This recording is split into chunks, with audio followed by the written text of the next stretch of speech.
சூரா அல் பக்ரா. அளவற்ற அருளாளனும் நிகரற்ற அன்புடையோனுமாகிய அல்லாஹ்வின் திருப்பெயரால் துவங்குகின்றேன். அலிஃப் லாம் மீம். இதுவே அல்லாஹுவின் திருவேதமாகும். இதில் எத்தகைய சந்தேகமும் இல்லை. பயபக்தி உடையோர்க்கு இது நேர்வழிகாட்டியாகும். பயபக்தி உடைய அவர்கள் புலன்களுக்கு எட்டா மறைவானவற்றின் மீது நம்பிக்கை கொள்வார்கள். தொழுகையையும் உறுதியாக முறைப்படி கடைபிடித்து ஒழுகுவார்கள்.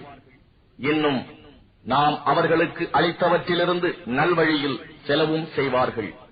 நபியே, இன்னும் அவர்கள் உமக்கு அருளப் பெற்ற வேதத்தின் மீதும் உமக்கு முன்னர் அருளப்பட்டவை மீதும் நம்பிக்கை கொள்வார்கள்.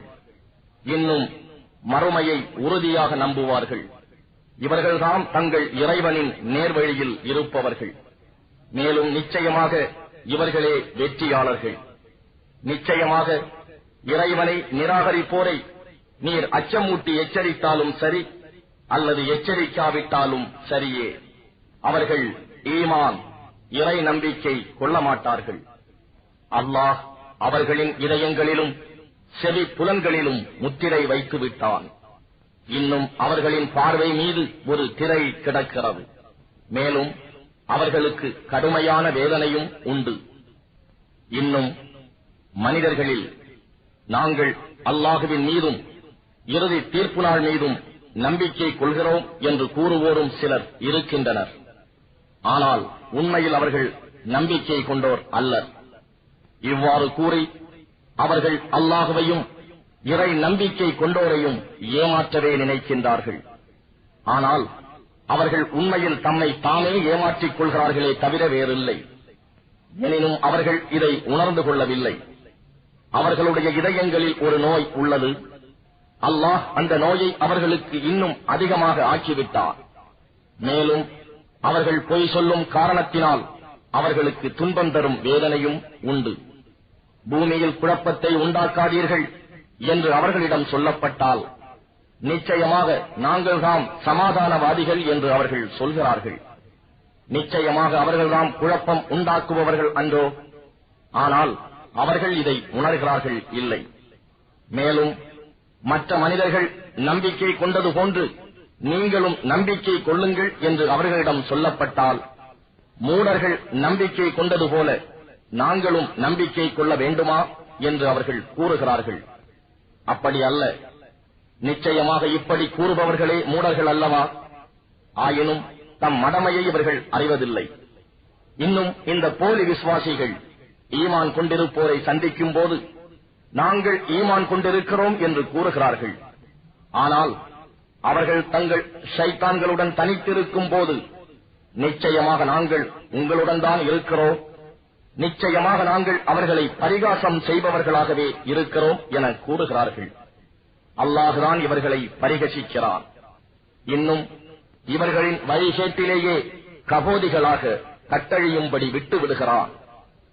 இவர்கள்தாம் நேர்வழிக்கு பதிலாக தவறான வழியை கொள்முதல் செய்து கொண்டவர்கள்.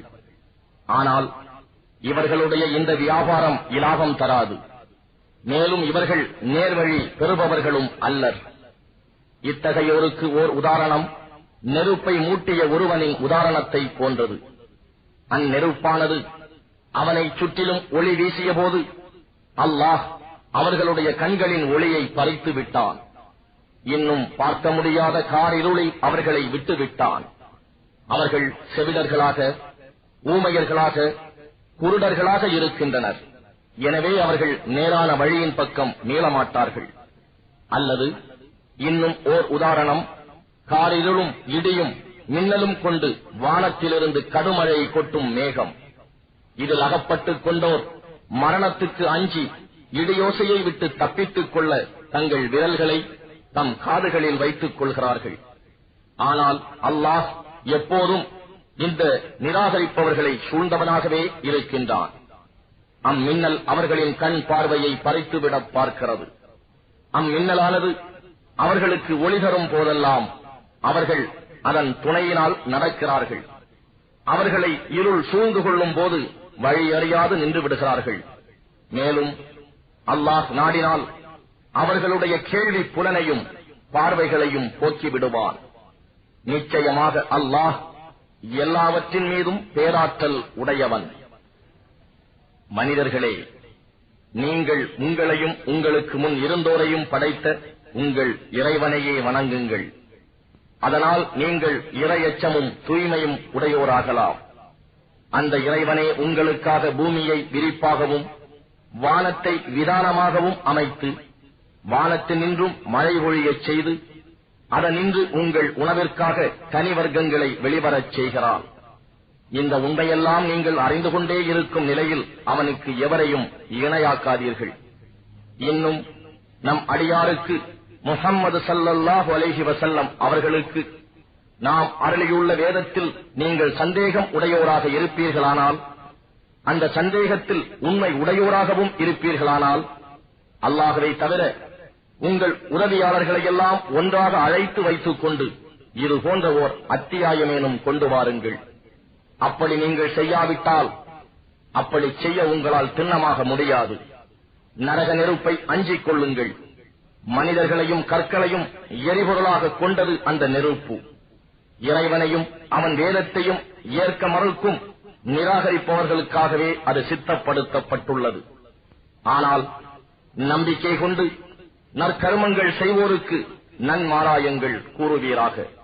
சதா ஓடிக்கொண்டிருக்கும் ஆறுகளை கொண்ட சுவனச் சோலைகள் அவர்களுக்காக உண்டு. அவர்களுக்கு உண்ண அங்கிருந்து ஏதாவது கனி கொடுக்கப்படும் போதெல்லாம் இதுவே முன்னரும் நமக்கு உலகில் கொடுக்கப்பட்டிருக்கிறது என்று கூறுவார்கள். ஆனால் தோற்றத்தில் இது போன்றதுதான் அவர்களுக்கு உலகத்தில் கொடுக்கப்பட்டிருந்தன. இன்னும் அவர்களுக்கு அங்கு தூய துணைவியரும் உண்டு. மேலும் அவர்கள் அங்கே நிரந்தரமாக வாழ்வார்கள். நிச்சயமாக அல்லாஹ் கொசுவையோ அதிலும் அற்பத்தில் மேற்பட்டதையோ உதாரணம் கூறுவதில் வெட்கப்பட மாட்டான். இறை நம்பிக்கை கொண்டவர்கள் நிச்சயமாக அவ்வுதாரணமானது தங்கள் இறைவனிடம் இருந்து வந்துள்ள உண்மை என்பதை அறிவார்கள். ஆனால் இறை நம்பிக்கை அற்ற நிராகரிப்பவர்களோ இவ்வித உதாரணத்தின் மூலம் இறைவன் என்ன நாடுகிறான் என்று ஏளனமாக கூறுகிறார்கள். அவன் இதை கொண்டு பலரை வழிகேட்டில் விடுகிறான், இன்னும் பலரை நல்வழிப்படுத்துகிறான். ஆனால் தீயவர்களை தவிர வேறு யாரையும் அவன் அதனால் வழிகேட்டில் ஆக்குவதில்லை. இத்தீயவர்கள் அல்லாஹுவிடம் செய்த ஒப்பந்தத்தை அது உறுதிப்படுத்தப்பட்ட பின்னர் முறித்து விடுகின்றனர்.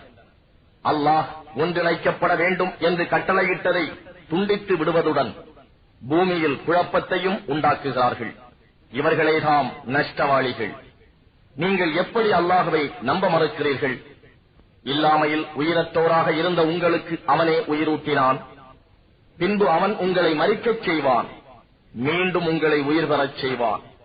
இன்னும் நீங்கள் அவன் பக்கமே திருப்பி கொண்டு வரப்படுவீர்கள். இறைவன் எத்தகையவன் என்றால், அவனே உலகத்தில் உள்ள அனைத்தையும் உங்களுக்காக படைத்தான். பின் அவன் வானத்தின் பக்கம் முற்பட்டான், அவற்றை 7 வானங்களாக ஒழுங்காக்கினான். அன்றியும் அவனே அவற்றில் உள்ள ஒவ்வொரு பொருளையும் நன்கு அறிபவனாக இருக்கின்றான். நபியே, இன்னும் இறைவன் வானவர்களை நோக்கி, நிச்சயமாக நான் பூமியில் என் பிரதிநிதியை கலீஃபாவை அமைக்கப் போகிறேன் என்று கூறியபோது அவர்கள், இறைவா, அதில் குழப்பத்தை உண்டாக்கி இரத்தம் சிந்துவோரையா நீ அமைக்கப் போகிறாய்?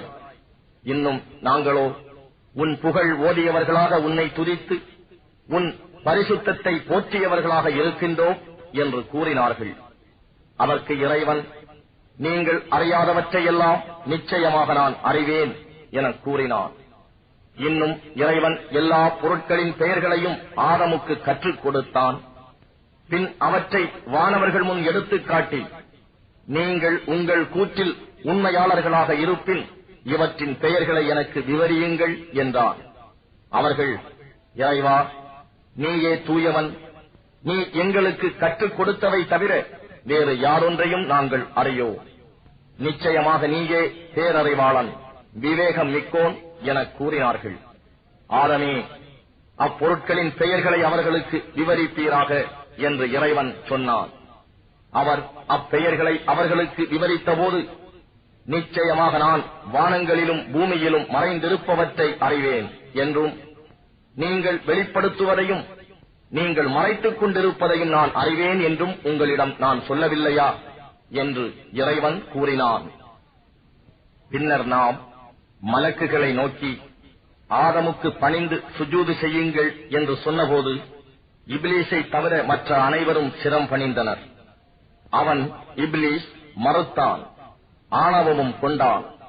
இன்னும் அவன் நிராகரிப்பவர்களை சார்ந்தவனாகிவிட்டான். மேலும் நாம், ஆதமே, நீரும் மனைவியும் இச்சுவனபதியில் குடியிருங்கள். மேலும் நீங்கள் இருவரும் விரும்பும் வளமானவற்றையெல்லாம் விரும்பிய இடங்களில் உண்ணுங்கள். ஆனால் நீங்கள் இருவரும் இம்மரத்தை நெருங்கவும் வேண்டாம். அப்படி செய்வீர்களானால் நீங்கள் இருவரும் அக்கிரமக்காரர்களில் நின்றும் ஆகிவிடுவீர்கள் என்று சொன்னோம். இதன் பின் ஷைத்தான் அவர்கள் இருவரையும் அதிலிருந்து வழி தவறச் செய்தான். அவர்கள் இருவரும் இருந்த நிலையிலிருந்து வெளியேறுமாறு செய்தான். இன்னும் நாம், நீங்கள் யாவரும் இங்கிருந்து இறங்குங்கள். உங்களில் ஒருவருக்கொருவர் பகைவராக இருப்பீர்கள். பூமியில் ஒரு குறிப்பிட்ட காலம் வரை உங்களுக்கு தங்குமிடமும் வாழ்க்கை தேட்டத்துக்கு உரிய தலமாகவும் இருக்கும் என்று கூறினோம். பின்னர் ஆதம் தம் இறைவனிடம் இருந்த சில வாக்குகளை கற்றுக்கொண்டார். இன்னும் அவற்றின் மூலமாக இறைவனிடம் மன்னிப்பு கோரினார். எனவே இறைவன் அவரை மன்னித்தான். நிச்சயமாக அவன் மிக மன்னிப்போனும் கருணையாளனும் ஆவான். பின்பு நாம் சொன்னோம், நீங்கள் அனைவரும் இவ்விடத்தை விட்டும் இறங்கிவிடுங்கள். என்னிடம் இருந்து உங்களுக்கு நிச்சயமாக நல்வழியை காட்டும் அறவுரைகள் வரும்போது, யார் என்னுடைய அவ்வழியை பின்பற்றுகிறார்களோ அவர்களுக்கு எத்தகைய பயமும் இல்லை, அவர்கள் துக்கப்படவும் மாட்டார்கள். அன்றி யார் இதை ஏற்க மறுத்து நம் வசனங்களையும் அத்தாட்சிகளையும் பொய்ப்பிக்க முற்படுகிறார்களோ அவர்கள் நரக நெருப்பின் தோழர்களாவர். அவர்கள் அந்நரகத்தில் என்றென்றும் தங்கியிருப்பர்.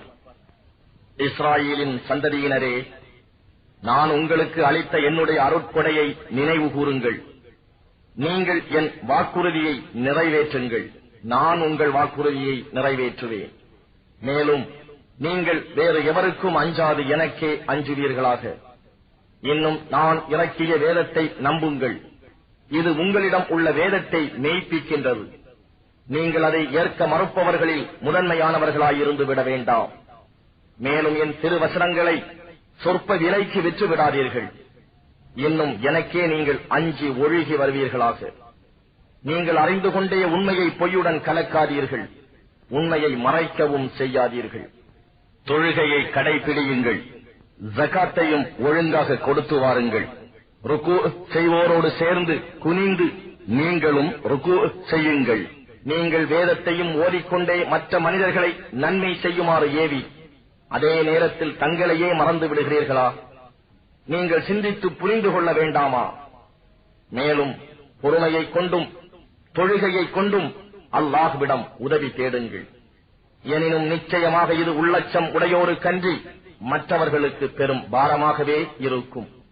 உள்ளச்சம் உடைய அவர்கள்தாம் திடமாக தாம் தங்கள் இறைவனை சந்திப்போம், நிச்சயமாக அவனிடமே தாம் திரும்பச் செல்வோம் என்பதை உறுதியாக கருத்தில் கொண்டோர் ஆவர்.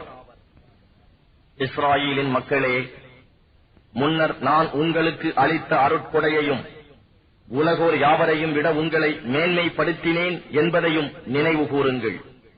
இன்னும் ஓர் ஆத்மா மற்றோர் ஆத்மாவிற்கு சிறிதும் பயன்பட முடியாதே அந்த ஒரு நாளை நீங்கள் அஞ்சி நடத்தீர்களாக. அந்நாளில் எந்த பரிந்துரையும் அதற்காக ஏற்றுக்கொள்ளப்பட மாட்டாது. அதற்காக எந்த பதிலீடும் பெற்றுக் கொள்ளப்பட மாட்டாது. அன்றேயும் பாவம் செய்த அவர்கள் உதவி செய்யப்படவும் மாட்டார்கள். உங்களை கடுமையாக வேதனைப்படுத்தி வந்த ஃபிர்அவுனின் கூட்டத்தாரிடம் இருந்து உங்களை நாம் விடுவித்ததையும் நினைவு கூறுங்கள். அவர்கள் உங்கள் ஆண் மக்களை கொன்று பெண் மக்களை மட்டும் வாழவிட்டிருந்தார்கள். அதில் உங்களுக்கு உங்கள் இறைவனிடம் இருந்து ஒரு பெரும் சோதனை இருந்தது. மேலும் உங்களுக்காக நாம் கடலை பிளந்து உங்களை நாம் காப்பாற்றி நீங்கள் பார்த்துக் கொண்டிருக்கும் போதே ஃபிர்அவுனின் கூட்டத்தாரை அதில் மூழ்கடித்தோம் என்பதையும் நினைவு கூறுங்கள். மேலும் நாம் மூசாவுக்கு வேதம் அருள 40 இரவுகளை வாக்களித்தோம். அதற்காக அவர் சென்ற பின்னர் காளை கன்று ஒன்றை கடவுளாக எடுத்துக் கொண்டீர்கள். அதனால் நீங்கள் அக்கிரமக்காரர்களாகிவிட்டீர்கள். இதன் பின்னரும் நீங்கள் நன்றி செலுத்துவதற்காக நாம் உங்களை மன்னித்தோம். இன்னும் நீங்கள் நேர்வழி பெறும் பொருட்டு நாம் மூசாவுக்கு வேதத்தையும் நன்மை தீமைகளை பிரித்து அறிவிக்கக்கூடிய ஃபுர்கானையும் அளித்தோம் என்பதையும் நினைவு கூறுங்கள். மூசா தம் சமூகத்தாரை நோக்கி, என் சமூகத்தோரே, நீங்கள் காளை கன்றை வணக்கத்துக்காக எடுத்துக் கொண்டதன் மூலம் உங்களுக்கு நீங்களே அக்கிரமம் செய்து கொண்டீர்கள். ஆகவே உங்களை படைத்தவனிடம் பாவ மன்னிப்பு கோருங்கள். உங்களை நீங்களே மாய்த்துக் கொள்ளுங்கள். அதுவே உங்களை படைத்தவனிடம் உங்களுக்கு நற்பயன் அளிப்பதாகும் என கூறினார். அவ்வாறே நீங்கள் செய்ததனால் அவன் உங்களை மன்னித்தான் என்பதையும் நினைவு கூறுங்கள். நிச்சயமாக அவன் தௌபாவை ஏற்று மன்னிப்பவனாகவும் பெரும் கருணை உடையவனாகவும் இருக்கின்றான். இன்னும் இதையும் நினைவு கூறுங்கள். நீங்கள், மூசாவே, நாங்கள் அல்லாஹ்வை பகிரங்கமாக கண்கூடாக காணும் வரை உம்மீது நம்பிக்கை கொள்ள மாட்டோம் என்று கூறினீர்கள். அப்பொழுது நீங்கள் பார்த்துக் கொண்டிருக்கும் போதே உங்களை ஓர் இடி முழக்கம் பற்றிக் கொண்டது. பின்னர் நீங்கள் இறந்தபின் உங்களை உயிர்ப்பித்து எழுப்பினோ, நீங்கள் நன்றி அறிதல் உடையோராய் இருக்கும் பொருட்டு. இன்னும் உங்கள் மீது மேகம் நிழலிடச் செய்தோம். மேலும் மன்னு சல்வா என்னும் மேன்மையான உணவுப் பொருட்களை உங்களுக்காக இறக்கி வைத்து நாம் உங்களுக்கு அருளியுள்ள பரிசுத்தமான உணவுகளில் இருந்து புசியுங்கள் என்றோ. எனினும் அவர்கள் நம் கட்டளையை மீறினார்கள். அதனால் அவர்கள் நமக்கு தீங்கு செய்து விடவில்லை, மாறாக தமக்கு தாமே தீங்கிழைத்துக் கொண்டார்கள். இன்னும் நினைவு கூறுங்கள், நாம் கூறினோம், இந்த பட்டினத்துள் நுழைந்து அங்கு நீங்கள் விரும்பிய இடத்தில் தாராளமாக புசியுங்கள். அதன் வாயிலில் நுழையும் போது பணிவுடன் தலை வணங்கி, சித்தத்துன், எங்கள் பாவச் சுமைகள் நீங்கட்டும் என்று கூறுங்கள். நாம் உங்களுக்காக உங்கள் குற்றங்களை மன்னிப்போம். மேலும் நன்மை செய்வோருக்கு அடுத்து நற்கூலியை அதிகமாக கொடுப்போம். ஆனால் அக்கிரமக்காரர்கள் தம்மிடம் கூறப்பட்ட வார்த்தையை அவர்களுக்கு சொல்லப்படாத வேறு வார்த்தையாக மாற்றிக் கொண்டார்கள். ஆகவே அக்கிரமங்கள் செய்தவர்கள் மீது இவ்வாறு அவர்கள் பாவம் செய்து கொண்டிருந்த காரணத்தினால் வானத்திலிருந்து நாம் வேதனையை இறக்கி வைத்தோம். மூசா தம் சமூகத்தாருக்காக தண்ணீர் வேண்டி பிரார்த்தித்த போது, உமது கைத்தடியால் அப்பாறையில் அடிப்பீராக என நாம் கூறினோம். அதிலிருந்து 12 நீர் ஊற்றுக்கள் பொங்கி எழுந்தன. ஒவ்வொரு கூட்டத்தினரும் அவரவர் குடிநீர் துறையை நன்கு அறிந்து கொண்டனர். அல்லாஹ் அருளிய ஆகாரத்திலிருந்து உண்ணுங்கள், பருகுங்கள், பூமியில் குழப்பம் செய்து கொண்டு திரியாதீர்கள் என நாம் கூறினோம் என்பதையும் நினைவு கூறுங்கள். இன்னும் மூசாவே, நாங்கள் ஒரே விதமான ஆகாரத்தை கொண்டு பொறுமையுடன் இருக்க இயலாது. ஆதலால் பூமி விளைவிக்கும் அதன் கீரையையும் அதன் வெள்ளரிக்காயையும் அதன் கோதுமையையும் அதன் பருப்பையும் அதன் வெங்காயத்தையும் எங்களுக்கு வெளிப்படுத்தி தருமாறு உம் இறைவனிடம் எங்களுக்காக கேளும் என்று நீங்கள் கூற, நல்லதாக எது இருக்கிறதோ அதற்கு பதிலாக மிக தாழ்வானதை நீங்கள் மாற்றிக்கொள்ள நாடுகிறீர்களா? நீங்கள் ஏதேனும் ஒரு பட்டணத்தில் இறங்கிவிடுங்கள். அங்கு நீங்கள் கேட்பது நிச்சயமாக கிடைக்கும். ஈனமும் அவர்கள் மீது சாட்டப்பட்டு விட்டன. மேலும் அல்லாஹுவின் கோபத்துக்கும் அவர்கள் ஆளானார்கள். இது ஏனென்றால் திடமாகவே அவர்கள் அல்லாஹுவின் வசனங்களை நிராகரித்தும் அநியாயமாக அவர்கள் நபிமார்களை கொலை செய்தும் வந்ததும் தான். இந்த நிலை அவர்கள் அல்லாஹுவுக்கு பணியாது மாறு செய்து வந்ததும் அல்லாஹ் விதித்த வரம்புகளை மீறிக்கொண்டே இருந்ததினாலும் ஏற்பட்டது. ஈமான் கொண்டவர்களாயினும் யூதர்களாயினும் கிறிஸ்தவர்களாயினும் சாபிஈன்களாயினும் நிச்சயமாக எவர் அல்லாஹுவின் மீதும் இறுதி நாள் மீதும் நம்பிக்கை கொண்டு சாலிகான நற்கர்மங்கள் செய்கிறார்களோ அவர்களின் நற்கூலி நிச்சயமாக அவர்களுடைய இறைவனிடம் இருக்கிறது. மேலும் அவர்களுக்கு யாதொரு பயமும் இல்லை, அவர்கள் துக்கப்படவும் மாட்டார்கள். இன்னும் நாம் உங்களிடம் வாக்குறுதி வாங்கி தூர் மலையை உங்கள் மேல் உயர்த்தி நாம் உங்களுக்கு கொடுத்த வேதத்தை உறுதியுடன் பற்றிக் கொள்ளுங்கள், அதில் உள்ளவற்றை நினைவில் வைத்துக் கொள்ளுங்கள், அப்படி செய்வீர்களானால் நீங்கள் பயபக்தியுடையோர் ஆவீர்கள் என்று நாம் கூறியதையும் நினைவு கூறுங்கள். அதன் பின்னும் நீங்கள் உங்கள் வாக்குறுதியை புறக்கணித்து மாறிவிட்டீர்கள். உங்கள் மீது அல்லாஹுவின் கருணையும் அவன் அன்பும் இல்லாவிட்டால் நீங்கள் முற்றிலும் நஷ்டவாளிகளாகி இருப்பீர்கள். இன்னும் இதுவும் உங்களுக்கு தெரியும், உங்கள் முன்னோர்களில் சிலர் சபது தினத்தின் வரம்பை மீறினர். அதனால் நாம் அவர்களிடம் சிறுமையடைந்த குரங்குகளாகி விடுங்கள் என்று கூறினோம். இன்னும் நாம் இதனை அக்காலத்தில் உள்ளவர்களுக்கும் அதற்கு பின் வரக்கூடியவர்களுக்கும் படிப்பினையாகவும் பயபக்தி உடையவர்களுக்கு நல்ல உபதேசமாகவும் ஆக்கினோம். இன்னும் இதையும் நினைவு கூறுங்கள், மூசா தம் சமூகத்தாரிடம் நீங்கள் ஒரு பசுமாட்டை அறுக்க வேண்டும் என்று நிச்சயமாக அல்லாஹ் உங்களுக்கு கட்டளையிடுகிறான் என்று சொன்னபோது அவர்கள், மூசாவே, எங்களை பரிகாசத்துக்கு ஆளாக்குகின்றீரா என்று கூறினார். அப்பொழுது அவர், அப்படி பரிகசிக்கும் அறிவீனர்களில் ஒருவனாக நான் ஆகிவிடாமல் அல்லாஹுவிடம் பாதுகாப்பு தேடுகிறேன் என்று கூறினார். அது எத்தகையது என்பதை எங்களுக்கு விளங்கும்படி இறைவனை எங்களுக்காக வேண்டும் என்றார்கள். இறைவன் சொற்படி அப்பசுமாடு அதிக கிழடும் அல்ல, கன்றும் அல்ல, நடுத்தரமானது. எனவே உங்களுக்கு இட்டதை நீங்கள் நிறைவேற்றுங்கள் என்று மூசா கூறினார். அதன் நிறம் யாது என்பதை விளக்கும்படி நமக்காக இறைவனை வேண்டும் என அவர்கள் கூறினார்கள். அவர் கூறினார், திடமாக அது மஞ்சள் நிறமுள்ள பசுமாடு, கெட்டியான நிறம், பார்ப்பவர்களுக்கு பரவசம் அளிக்கும் அதன் நிறம் என இறைவன் அருளினான் என மூசா கூறினார். அவர்கள், இன்னும் அது எப்படிப்பட்டது என்று இறைவனை எங்களுக்காக விளக்கச் சொல்லும், எங்களுக்கு எல்லா பசுமாடுகளும் திடனாக ஒரே மாதிரியாக தோன்றுகின்றன. அல்லாஹ் நாடினால் நிச்சயமாக நாம் நேர்வழி பெறுவோம் என்று கூறினார்கள். அதற்கு மூசா, நிச்சயமாக பசுமாடு நிலத்தில் உழவடித்தோ நிலத்திற்கு நீர் பாய்ச்சவோ பயன்படுத்தப்படாதது, ஆரோக்கியமானது, எவ்விதத்திலும் வடுவில்லாதது என்று இறைவன் கூறுகிறான் என கூறினார். இப்பொழுதுதான் நீர் சரியான விவரத்தை கொண்டு வந்தீர் என்று சொல்லி அவர்கள் அப்பசுமாட்டை அறுத்தார்கள்.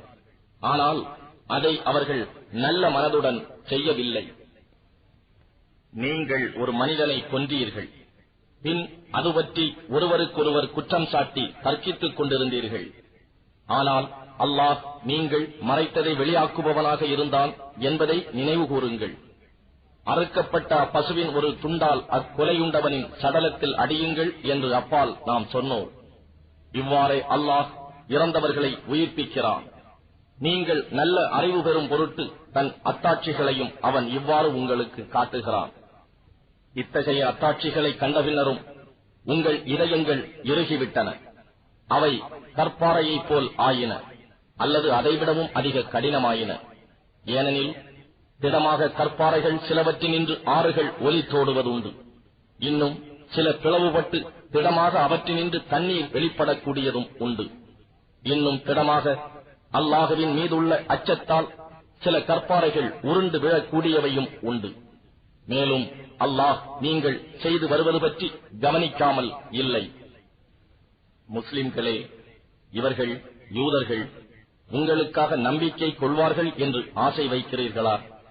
இவர்களில் ஒரு சாரார் இறைவாக்கை கேட்டு அதை விளங்கிக் கொண்ட பின்னர் தெரிந்து கொண்டே அதை மாற்றிவிட்டார்கள். மேலும் அவர்கள் ஈமான் கொண்டவர்களை சந்திக்கும் போது நாங்களும் ஈமான் கொண்டிருக்கிறோம் என்று சொல்கிறார்கள். ஆனால் அவர்களுள் சிலருடன் தனித்திடும் போது அல்லாஹ் உங்களுக்கு அறிவித்து தந்த தௌராத் வேதத்தை அவர்களுக்கு எடுத்துச் சொல்கிறீர்களா? அதை கொண்டு அவர்கள் உங்கள் இறைவனின் முன் உங்களிடம் வாதாட வழிவகுக்கும் என்பதை நீங்கள் விளங்கிக் கொள்ளவில்லையா என்று யூதர்கள் சிலர் கூறுகின்றனர். அவர்கள் மறைத்து வைப்பதையும் அவர்கள் வெளிப்படுத்துவதையும் நிச்சயமாக அல்லாஹ் நன்கு அறிவான் என்பதை அவர்கள் அறிய மாட்டார்களா? மேலும் அவர்களில் எழுத்தறிவில்லாதோரும் இருக்கின்றனர். அவர்கள் குருட்டு நம்பிக்கை கொண்டோரை தவிர தௌராத் வேதத்தை அறிய மாட்டார்கள். வீணான யூகங்கள் தவிர வேறெதுவும் அவர்களிடம் இல்லை. அற்ப கிரயத்தை பெறுவதற்காக தம் கரங்களாலே நூலை எழுதி வைத்துக் கொண்டு பின்னர் அது அல்லாஹுவிடம் இருந்து வந்தது என்று கூறுகிறார்களே, அவர்களுக்கு கேடுதான். அவர்களுடைய கைகள் இவ்வாறு எளியதற்காகவும் அவர்களுக்கு கேடுதான். அதிலிருந்து அவர்கள் ஈட்டும் சம்பாத்தியத்திற்காகவும் அவர்களுக்கு கேடுதான். ஒரு சில நாட்கள் தவிர எங்களை நரக நெருப்பு தீண்டாது என்று அவர்கள் கூறுகிறார்கள். அல்லாஹுவிடம் இருந்து அப்படி ஏதேனும் உறுதிமொழி பெற்றிருக்கிறீர்களா? அப்படியாயின் அல்லாஹ் தன் உறுதிமொழிக்கு மாற்றம் செய்யவே மாட்டான். அல்லது நீங்கள் அறியாததை அல்லாஹ் சொன்னதாக இட்டுக்கட்டி கூறுகின்றீர்களா என்று நபியே அந்த யூதர்களிடம் கேளும். அப்படி அல்ல. எவர் தீமையை சம்பாதித்து அந்த குற்றம் அவரை சூழ்ந்து கொள்கிறதோ அத்தகையோர் நரகவாதிகளே. அவர்கள் அந்நரகத்தில் என்றென்றும் இருப்பார்கள். ஆனால் எவர் நம்பிக்கை கொண்டு நற்கர்மங்களை செய்கிறார்களோ அவர்கள் சொர்க்கவாசிகள். அவர்கள் அங்கு என்றென்றும் இருப்பார்கள். இன்னும் நினைவு கூறுங்கள், நாம் இஸ்ராயேலின் மக்களிடத்தில் அல்லாஹ்வை தவிர வேறு எவரையும் எதனையும் நீங்கள் வணங்கக்கூடாது. உங்கள் பெற்றோருக்கும் உறவினர்களுக்கும் அனாதைகளுக்கும் மிஸ்கீன்களான ஏழைகளுக்கும் நன்மை செய்யுங்கள். மனிதர்களிடம் அழகானதை பேசுங்கள். மேலும் தொழுகையை முறையாக கடைபிடித்து வாருங்கள். ஜக்காத்தையும் ஒழுங்காக கொடுத்து வாருங்கள் என்று உறுதிமொழியை வாங்கினோம். ஆனால் உங்களில் சிலரை தவிர மற்ற யாவரும் உறுதிமொழியை நிறைவேற்றாமல் அதிலிருந்து புரண்டு விட்டீர்கள். இன்னும் நீங்கள் புறக்கணித்தவர்களாகவே இருக்கிறீர்கள். இன்னும் நினைவு கூறுங்கள், உங்களிடையே இரத்தங்களை சிந்தாதீர்கள். உங்களில் ஒருவர் மற்றவரை தம் வீடுகளை விட்டும் வெளியேற்றாதீர்கள் என்னும் உறுதிமொழியை வாங்கினோம். இதன்படி நடப்பதாக உறுதியளித்தீர்கள்.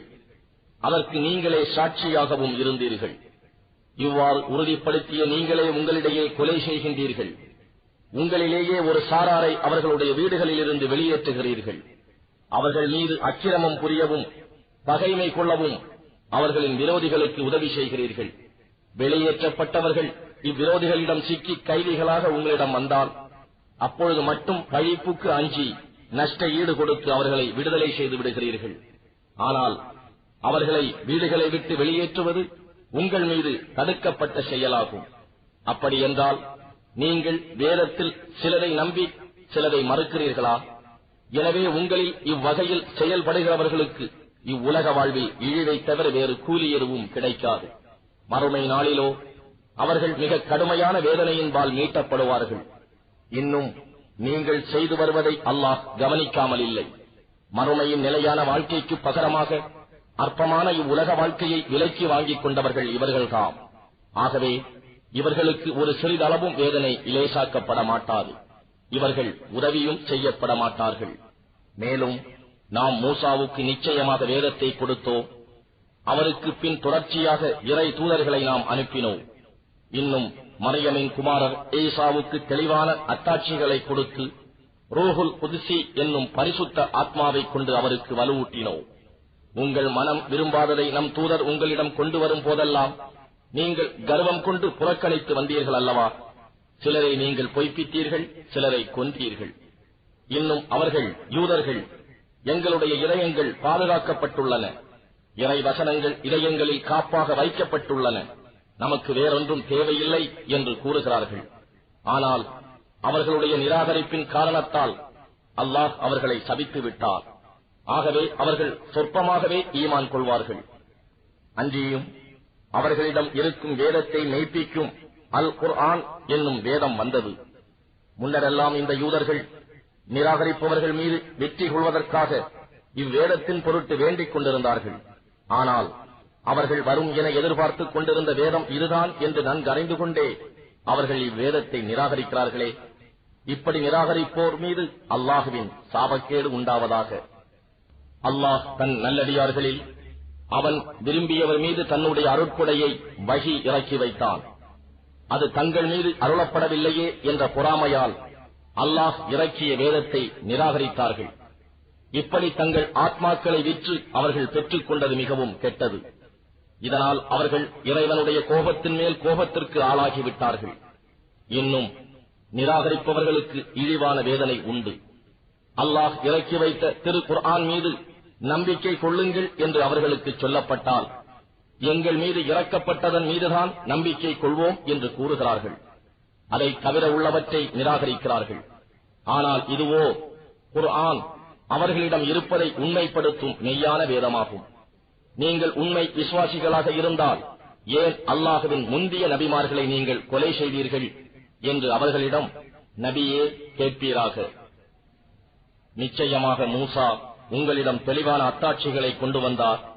அப்படியிருந்தும் அதன்பின் காளை மாட்டை இணை வைத்து வணங்கினீர்கள். இப்படி செய்து நீங்கள் அக்கிரமக்காரர்களாய்விட்டீர்கள். இன்னும் நினைவு கூறுங்கள், நாம் உங்களிடம் வாக்குறுதி வாங்கினோம். தூர் மலையை உங்கள் மேல் உயர்த்தி நாம் உங்களுக்கு கொடுத்த வேதத்தை உறுதியுடன் பற்றிக் கொள்ளுங்கள், அதை நன்கு செவியேற்றுக் கொள்ளுங்கள் என்று. அதற்கு அவர்கள் கூறினார்கள், நாம் செவியேற்றுக் கொண்டோம், ஆனால் அதற்கு மாறு செய்தோம் என்று. அந்த நிராகரிப்பின் காரணத்தால் அவர்களுடைய இதயங்களில் காளைக்கன்றின் பிரியம் புகட்டப்பட்டு விட்டது. ஆகவே நபியே, நீங்கள் தௌராத்தில் நம்பிக்கை கொண்டு உங்கள் நம்பிக்கை இவ்வகையான தீய காரியங்களை செய்ய தூண்டுவானால் அத்தகைய நம்பிக்கையானது மிகவும் கெட்டது என்று நீர் கூறும். நபியே, இறைவனிடத்தில் உள்ள மறுமையின் வீடு சொர்க்கம் உங்களுக்கு சொந்தமானது, வேறு மனிதர்களுக்கு கிடையாது என்று உரிமை கொண்டாடுவதில் நீங்கள் உண்மையாளர்களாக இருந்தால் அதை பெறுவதற்காக அல்லாஹுவிடம் மரணத்தை விரும்புங்கள் என்று நபியே நீர் சொல்வீராக. ஆனால் அவர்கள் கரங்கள் செய்த பாவங்களை அவர்கள் முன்னமேயே அனுப்பி வைத்திருந்த காரணத்தால் அவர்கள் மரணத்தை விரும்பவே மாட்டார்கள்.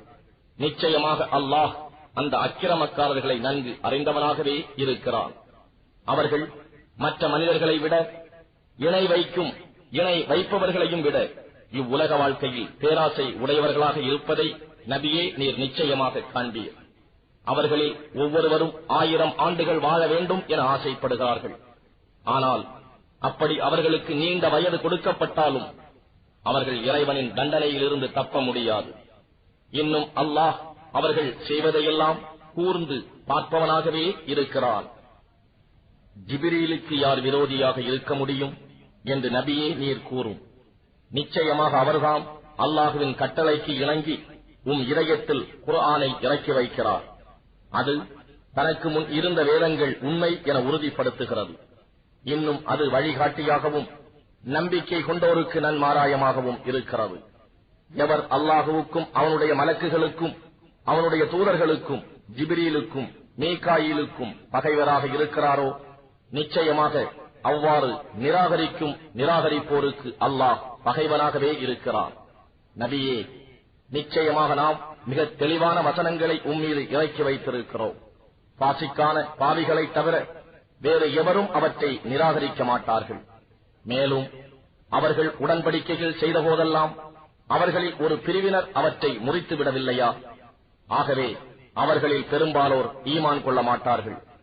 அவர்களிடம் இருக்கும் வேதத்தை மெய்ப்பிக்கும் ஒரு நபி அல்லாஹுவிடம் இருந்து அவர்களிடம் வந்தபோது வேதம் வழங்கப்பட்டோரில் ஒரு பிரிவினர் அல்லாஹுவின் வேதத்தை திடமாக தாங்கள் ஏதும் அறியாதவர்கள் போல் தங்கள் முதுகுக்கு பின்னால் எறிந்து விட்டார்கள். அவர்கள் சுலைமானின் ஆட்சிக்கு எதிராக ஷைத்தான்கள் ஓதியவற்றையே பின்பற்றினார்கள். ஆனால் சுலைமான் ஒருபோதும் நிராகரித்தவர் அல்லர். ஷைத்தான்கள்தாம் நிராகரிப்பவர்கள். அவர்கள்தாம் மனிதர்களுக்கு சூன்யத்தை கற்றுக் கொடுத்தார்கள். இன்னும் பாபிலோன் என்னும் ஊரில் ஹாரூத் மாரூத் என்ற 2 மலக்குகளுக்கு இறக்கப்பட்டதையும் தவறான வழியில் பிரயோகிக்க கற்றுக் கொடுத்தார்கள். ஆனால் அவர்கள் மலக்குகள் இருவரும் நிச்சயமாக நாங்கள் சோதனையாக இருக்கிறோம், இதை கற்று நீங்கள் நிராகரிக்கும் காபிர்கள் ஆகிவிடாதீர்கள் என்று சொல்லி எச்சரிக்காத வரையில் எவருக்கும் இந்த சூன்யத்தை கற்றுக் கொடுக்கவில்லை. அப்படியிருந்தும் கணவன் மனைவியிடையே பிரிவை உண்டாக்கும் செயலை அவர்களிடமிருந்து கற்றுக்கொண்டார்கள். எனினும் அல்லாஹுவின் கட்டளையின்றி அவர்கள் எவருக்கும் எத்தகைய தீங்கும் இழைக்க முடியாது. தங்களுக்கு தீங்கிழைப்பதையும் எந்தவித நன்மையும் தராததையுமே கற்றுக்கொண்டார்கள். சூன்யத்தை விலை கொடுத்து வாங்கிக் கொண்டவர்களுக்கு மறுமையில் யாதொரு பாக்கியமும் இல்லை என்பதை அவர்கள் நன்கறிந்துள்ளார்கள். அவர்கள் தங்கள் ஆத்மாக்களை விற்று பெற்றுக்கொண்ட ஊதியம் கேடே ஆகும். இதை அவர்கள் அறிந்து கொள்ள வேண்டாமா? அவர்கள் நம்பிக்கை கொண்டு கேட்டில் நின்றும் தங்களை காப்பாற்றிக் கொண்டால் அல்லாஹுவிடம் இருந்து கிடைக்கும் நற்கூலி மிகவும் மேலானதாக இருக்கும். இதனை அவர்கள் அறிய வேண்டாமா? ஈமான் கொண்டோரே, நீங்கள் நம் ரசூலை பார்த்து 2 அர்த்தம் கொடுக்கும் சொல்லாகிய ராயினா என்று சொல்லாதீர்கள். இதற்கு பதிலாக அன்புடன் நோக்குவீர்களாக என்னும் பொருளை தரும் சொல்லாகிய உன்குர்னா என்று கூறுங்கள். இன்னும் அவர் சொல்வதை கேளுங்கள். மேலும் நிராகரிப்பவர்களுக்கு துன்பம் தரும் வேதனையும் உண்டு. அஹ்லுல் கிதாப் வேதத்தை உடையவர்களில் நிராகரிப்போரோ இன்னும் முஷ்ரிக்குகளோ உங்கள் இறைவனிடம் இருந்து உங்கள் மீது நன்மை இறக்கப்படுவதை விரும்பவில்லை. ஆனால் அல்லாஹ் தன் அருட்கொடைக்கு உரியவர்களாக யார் மேல் விருப்பம் வைத்துள்ளானோ அவரையே தேர்ந்தெடுத்துக் கொள்கிறார். அல்லாஹ் மிக பெரும் கிருபையாளன். நாம் இறக்கி வைத்த வசனத்தை நாம் மாற்றுவதும் இல்லை, அல்லது மறந்து போகும்படி செய்வதும் இல்லை. அவ்வாறு செய்தால் அதற்கு பதிலாக அதைவிட நல்லதை அல்லது அதை போன்றதை கொண்டு வருகிறோம். அல்லாஹ் அனைத்து பொருட்கள் மீதும் சக்தியுடையவன் என்பதை நீங்கள் அறியவில்லையா? நிச்சயமாக அல்லாஹுவின் ஆட்சி வானங்களிலும் பூமியிலும் உள்ளது. அவனை தவிர உங்களுக்கு பாதுகாவலனோ துணை செய்பவனோ வேறு எவரும் இல்லை. இதை நீங்கள் அறியவில்லையா? இதற்கு முன்னர் மூசாவிடம் கேள்விகள் கேட்கப்பட்ட மாதிரி நீங்களும் உங்கள் ரசூலிடம் கேட்க விரும்புகிறீர்களா?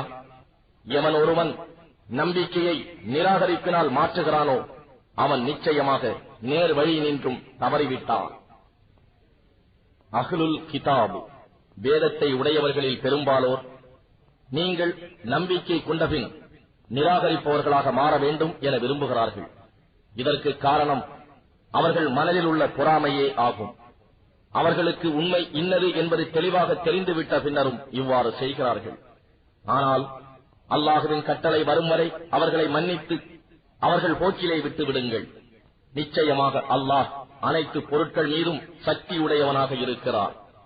இன்னும் தொழுகையை முறையாக கடைபிடித்தும் ஜகாத் கொடுத்தும் வாருங்கள். ஏனெனில் உங்களுக்காக எந்த நன்மையை முன்னமேயே அனுப்பி வைக்கின்றீர்களோ அதை அல்லாஹுவிடம் காண்பீர்கள். அல்லாஹ் நீங்கள் செய்வனவற்றையெல்லாம் உற்று நோக்கியவனாகவே இருக்கின்றான். யூதர்கள் கிறிஸ்தவர்களை தவிர வேறு யாரும் சுவனபதியில் நுழையவே மாட்டார்கள் என்று அவர்கள் கூறுகிறார்கள். இது அவர்களின் வீணாசையே ஆகும். நீங்கள் உண்மை உடையோராக இருந்தால் இதற்கு சான்று கூறுங்கள் என்று நபியே நீர் கூறுவீராக. அப்படி அல்ல. எவன் ஒருவன் தன்னை அல்லாஹுவுக்கு முழுமையாக அர்ப்பணம் செய்து இன்னும் நற்கர்மங்களை செய்கிறானோ அவனுடைய நற்கூலி இறைவனிடம் உண்டு. இத்தகையோருக்கு அச்சமில்லை, அவர்கள் துக்கப்படவும் மாட்டார்கள். யூதர்கள் கூறுகிறார்கள் கிறிஸ்தவர்கள் எந்த நல்வழியிலும் இல்லை என்று. கிறிஸ்தவர்கள் கூறுகிறார்கள் யூதர்கள் எந்த நல்வழியிலும் இல்லை என்று. ஆனால் இவர்கள் ஒரே தௌராத் வேதத்தை ஓதுகிறார்கள். இவர்கள் கூறும் சொற்களைப் போலவே ஒன்றும் அறியாதவர்களும் கூறுகிறார்கள். இறுதி தீர்ப்பு நாளில் அல்லாஹ் இவர்கள் தர்க்கித்து மாறுபட்டுக் கொண்டிருக்கும் விஷயத்தில் தீர்ப்பளிப்பான். இன்னும் அல்லாஹ் உடைய மஸ்ஜிதுகளில் அல்லாஹுவின் பெயரை சொல்லி துதிப்பதை தடுத்து அவற்றை பாழாக்க முயல்பவனை விட பெரிய கொடுமைக்காரன் யார் இருக்க முடியும்? இத்தகையோர் அச்சமுடன் அன்றி பள்ளி வாயில்களில் நுழைவதற்கு தகுதியே இல்லாதவர்கள். இவர்களுக்கு இவ்வுலக வாழ்வில் இழிவுதான். மேலும் மறுமையில் இவர்களுக்கு கடினமான வேதனையும் உண்டு. கிழக்கும் மேற்கும் அல்லாஹுவுக்கே சொந்தம். நீங்கள் எந்த பக்கம் திரும்பினாலும் அல்லாஹுவின் முன்னிலை உள்ளது. நிச்சயமாக அல்லாஹ் எல்லாவற்றையும் சூழ்ந்திருப்பவன், எல்லாம் அறிந்தவன். இன்னும் கூறுகிறார்கள் அல்லாஹ் ஒரு குமாரனை பெற்றிருக்கிறான் என்று. அப்படி அல்ல. அவன் இவர்கள் கூறுவதிலிருந்து மிக தூய்மையானவன். வானங்கள் பூமியில் உள்ளவை யாவும் அவனுக்கே உரியவை. இவை அனைத்தும் அவனுக்கே அடிபணிந்து வழிபடுகின்றன. அல்லாஹ் வானங்களையும் பூமியையும் முன்மாதிரியின்றி இல்லாமையிலிருந்து தானே உண்டாக்கினான். அவன் ஒன்றை உண்டாக்க விதித்து அதனிடம் குன் ஆகுக என்று கூறினால் உடனே அது ஆகிவிடுகிறது. இன்னும் அறியாதவர்கள் கூறுகிறார்கள் அல்லாஹ் ஏன் நம்மிடம் நேராக பேசவில்லை, மேலும் நமக்கு ஏன் அவன் அத்தாட்சி வரவில்லை என்று. அவர்களுக்கு முன்னர் இருந்தவர்களும் இப்படியேதான் கூறினார்கள். இவர்களின் சொற்களை போலவே இவர்களின் இதயங்கள் அவர்களுடைய இதயங்களை போன்றவையேதான். ஈமானில் உறுதியுடைய மக்களுக்கு நம் அத்தாட்சிகளை அவர்கள் மனதில் பதியும்படி நாம் நிச்சயமாக தெளிவாய் விவரித்துள்ளோம். நபியே, நாம் உண்மையுடன் நல்லடியாருக்கு நன்மாராயம் கூறுபவராகவும் தீயோருக்கு அச்சமூட்டி எச்சரிக்கை செய்பவராகவுமே அனுப்பியுள்ளோம். நரகவாதிகளை பற்றி நீர் வினவப்பட மாட்டீர். நபியே, யூதர்களும் கிறிஸ்தவர்களும் அவர்கள் வழியை நீர் பின்பற்றாத வரையிலும் உம்மை பற்றி திருப்தி அடைய மாட்டார்கள். ஆகவே அவர்களை நோக்கி, நிச்சயமாக அல்லாஹுவின் வழி இஸ்லாம், அதுவே நேர்வழி என்று சொல்லும். அன்றி ஞானம் உம்மை வந்தடைந்த பின்னரும் அவர்களுடைய இச்சைகளை பின்பற்றுவீரேயானால் அல்லாஹ்விடம் இருந்து உம்மை காப்பாற்றுபவனும் உமக்கு உதவி செய்பவனும் இல்லை. யாருக்கு நாம் வேதத்தை கொடுத்தோமோ அவர்கள் அதை எவ்வாறு ஓதி ஒழிகிட வேண்டுமோ அவ்வாறு ஓதுகிறார்கள். அவர்கள்தாம் அதன் மேல் நம்பிக்கை உள்ளவர்கள். யார் அதை நிராகரிக்கின்றார்களோ அவர்கள் பெரும் நஷ்டவாளிகளே. இஸ்ராயேலின் மக்களே, நான் உங்களுக்கு அளித்த நன்கொடைகளை நினைவு கூறுங்கள். இன்னும் நிச்சயமாக நான் உங்களை உலக மக்கள் எல்லோரையும் விட மேம்பாடுடையோராகச் செய்தேன். என் தூதனுப்ப உங்களை தேர்ந்தெடுத்தேன். இன்னும் வரப்போகும் அந்நாளிலிருந்து உங்களை காப்பாற்றிக் கொள்ளுங்கள். அன்று ஓர் ஆத்மா சிறிதொரு ஆத்மாவுக்கு உதவி செய்ய இயலாது. அதனிடம் இருந்து அதன் பாவங்களுக்கு பரிகாரமாக எந்த நஷ்ட ஈடும் ஒப்புக்கொள்ளப்பட மாட்டாது. எந்த சிபாரிசும் பயனளிக்காது. அவர்கள் எவர் மூலமாகவும் எந்த உதவியும் செய்யப்பட மாட்டார்கள். இன்னும் இதையும் எண்ணி பாருங்கள். இப்ராஹீமை அவருடைய இறைவன் சில கட்டளையிட்டு சோதித்தான். அவற்றை அவர் முழுமையாக நிறைவேற்றினார். நான் உம்மை உலக மக்களுக்கு இமாமாக, தலைவராக ஆக்குகிறேன் என்று அவன் கூறினான். அதற்கு இப்ராஹீம், என் சந்ததியினரிலும் இமாம் ஆக்குவாயா என கேட்டார். என் வாக்குறுதி உம் சந்ததியில் உள்ள அநியாயக்காரர்களுக்கு சேராது என்று கூறினான். இதையும் எண்ணி பாருங்கள். கஅபா என்னும் வீட்டை நாம் மக்கள் ஒதுங்கும் இடமாகவும் ஆக்கினோம்.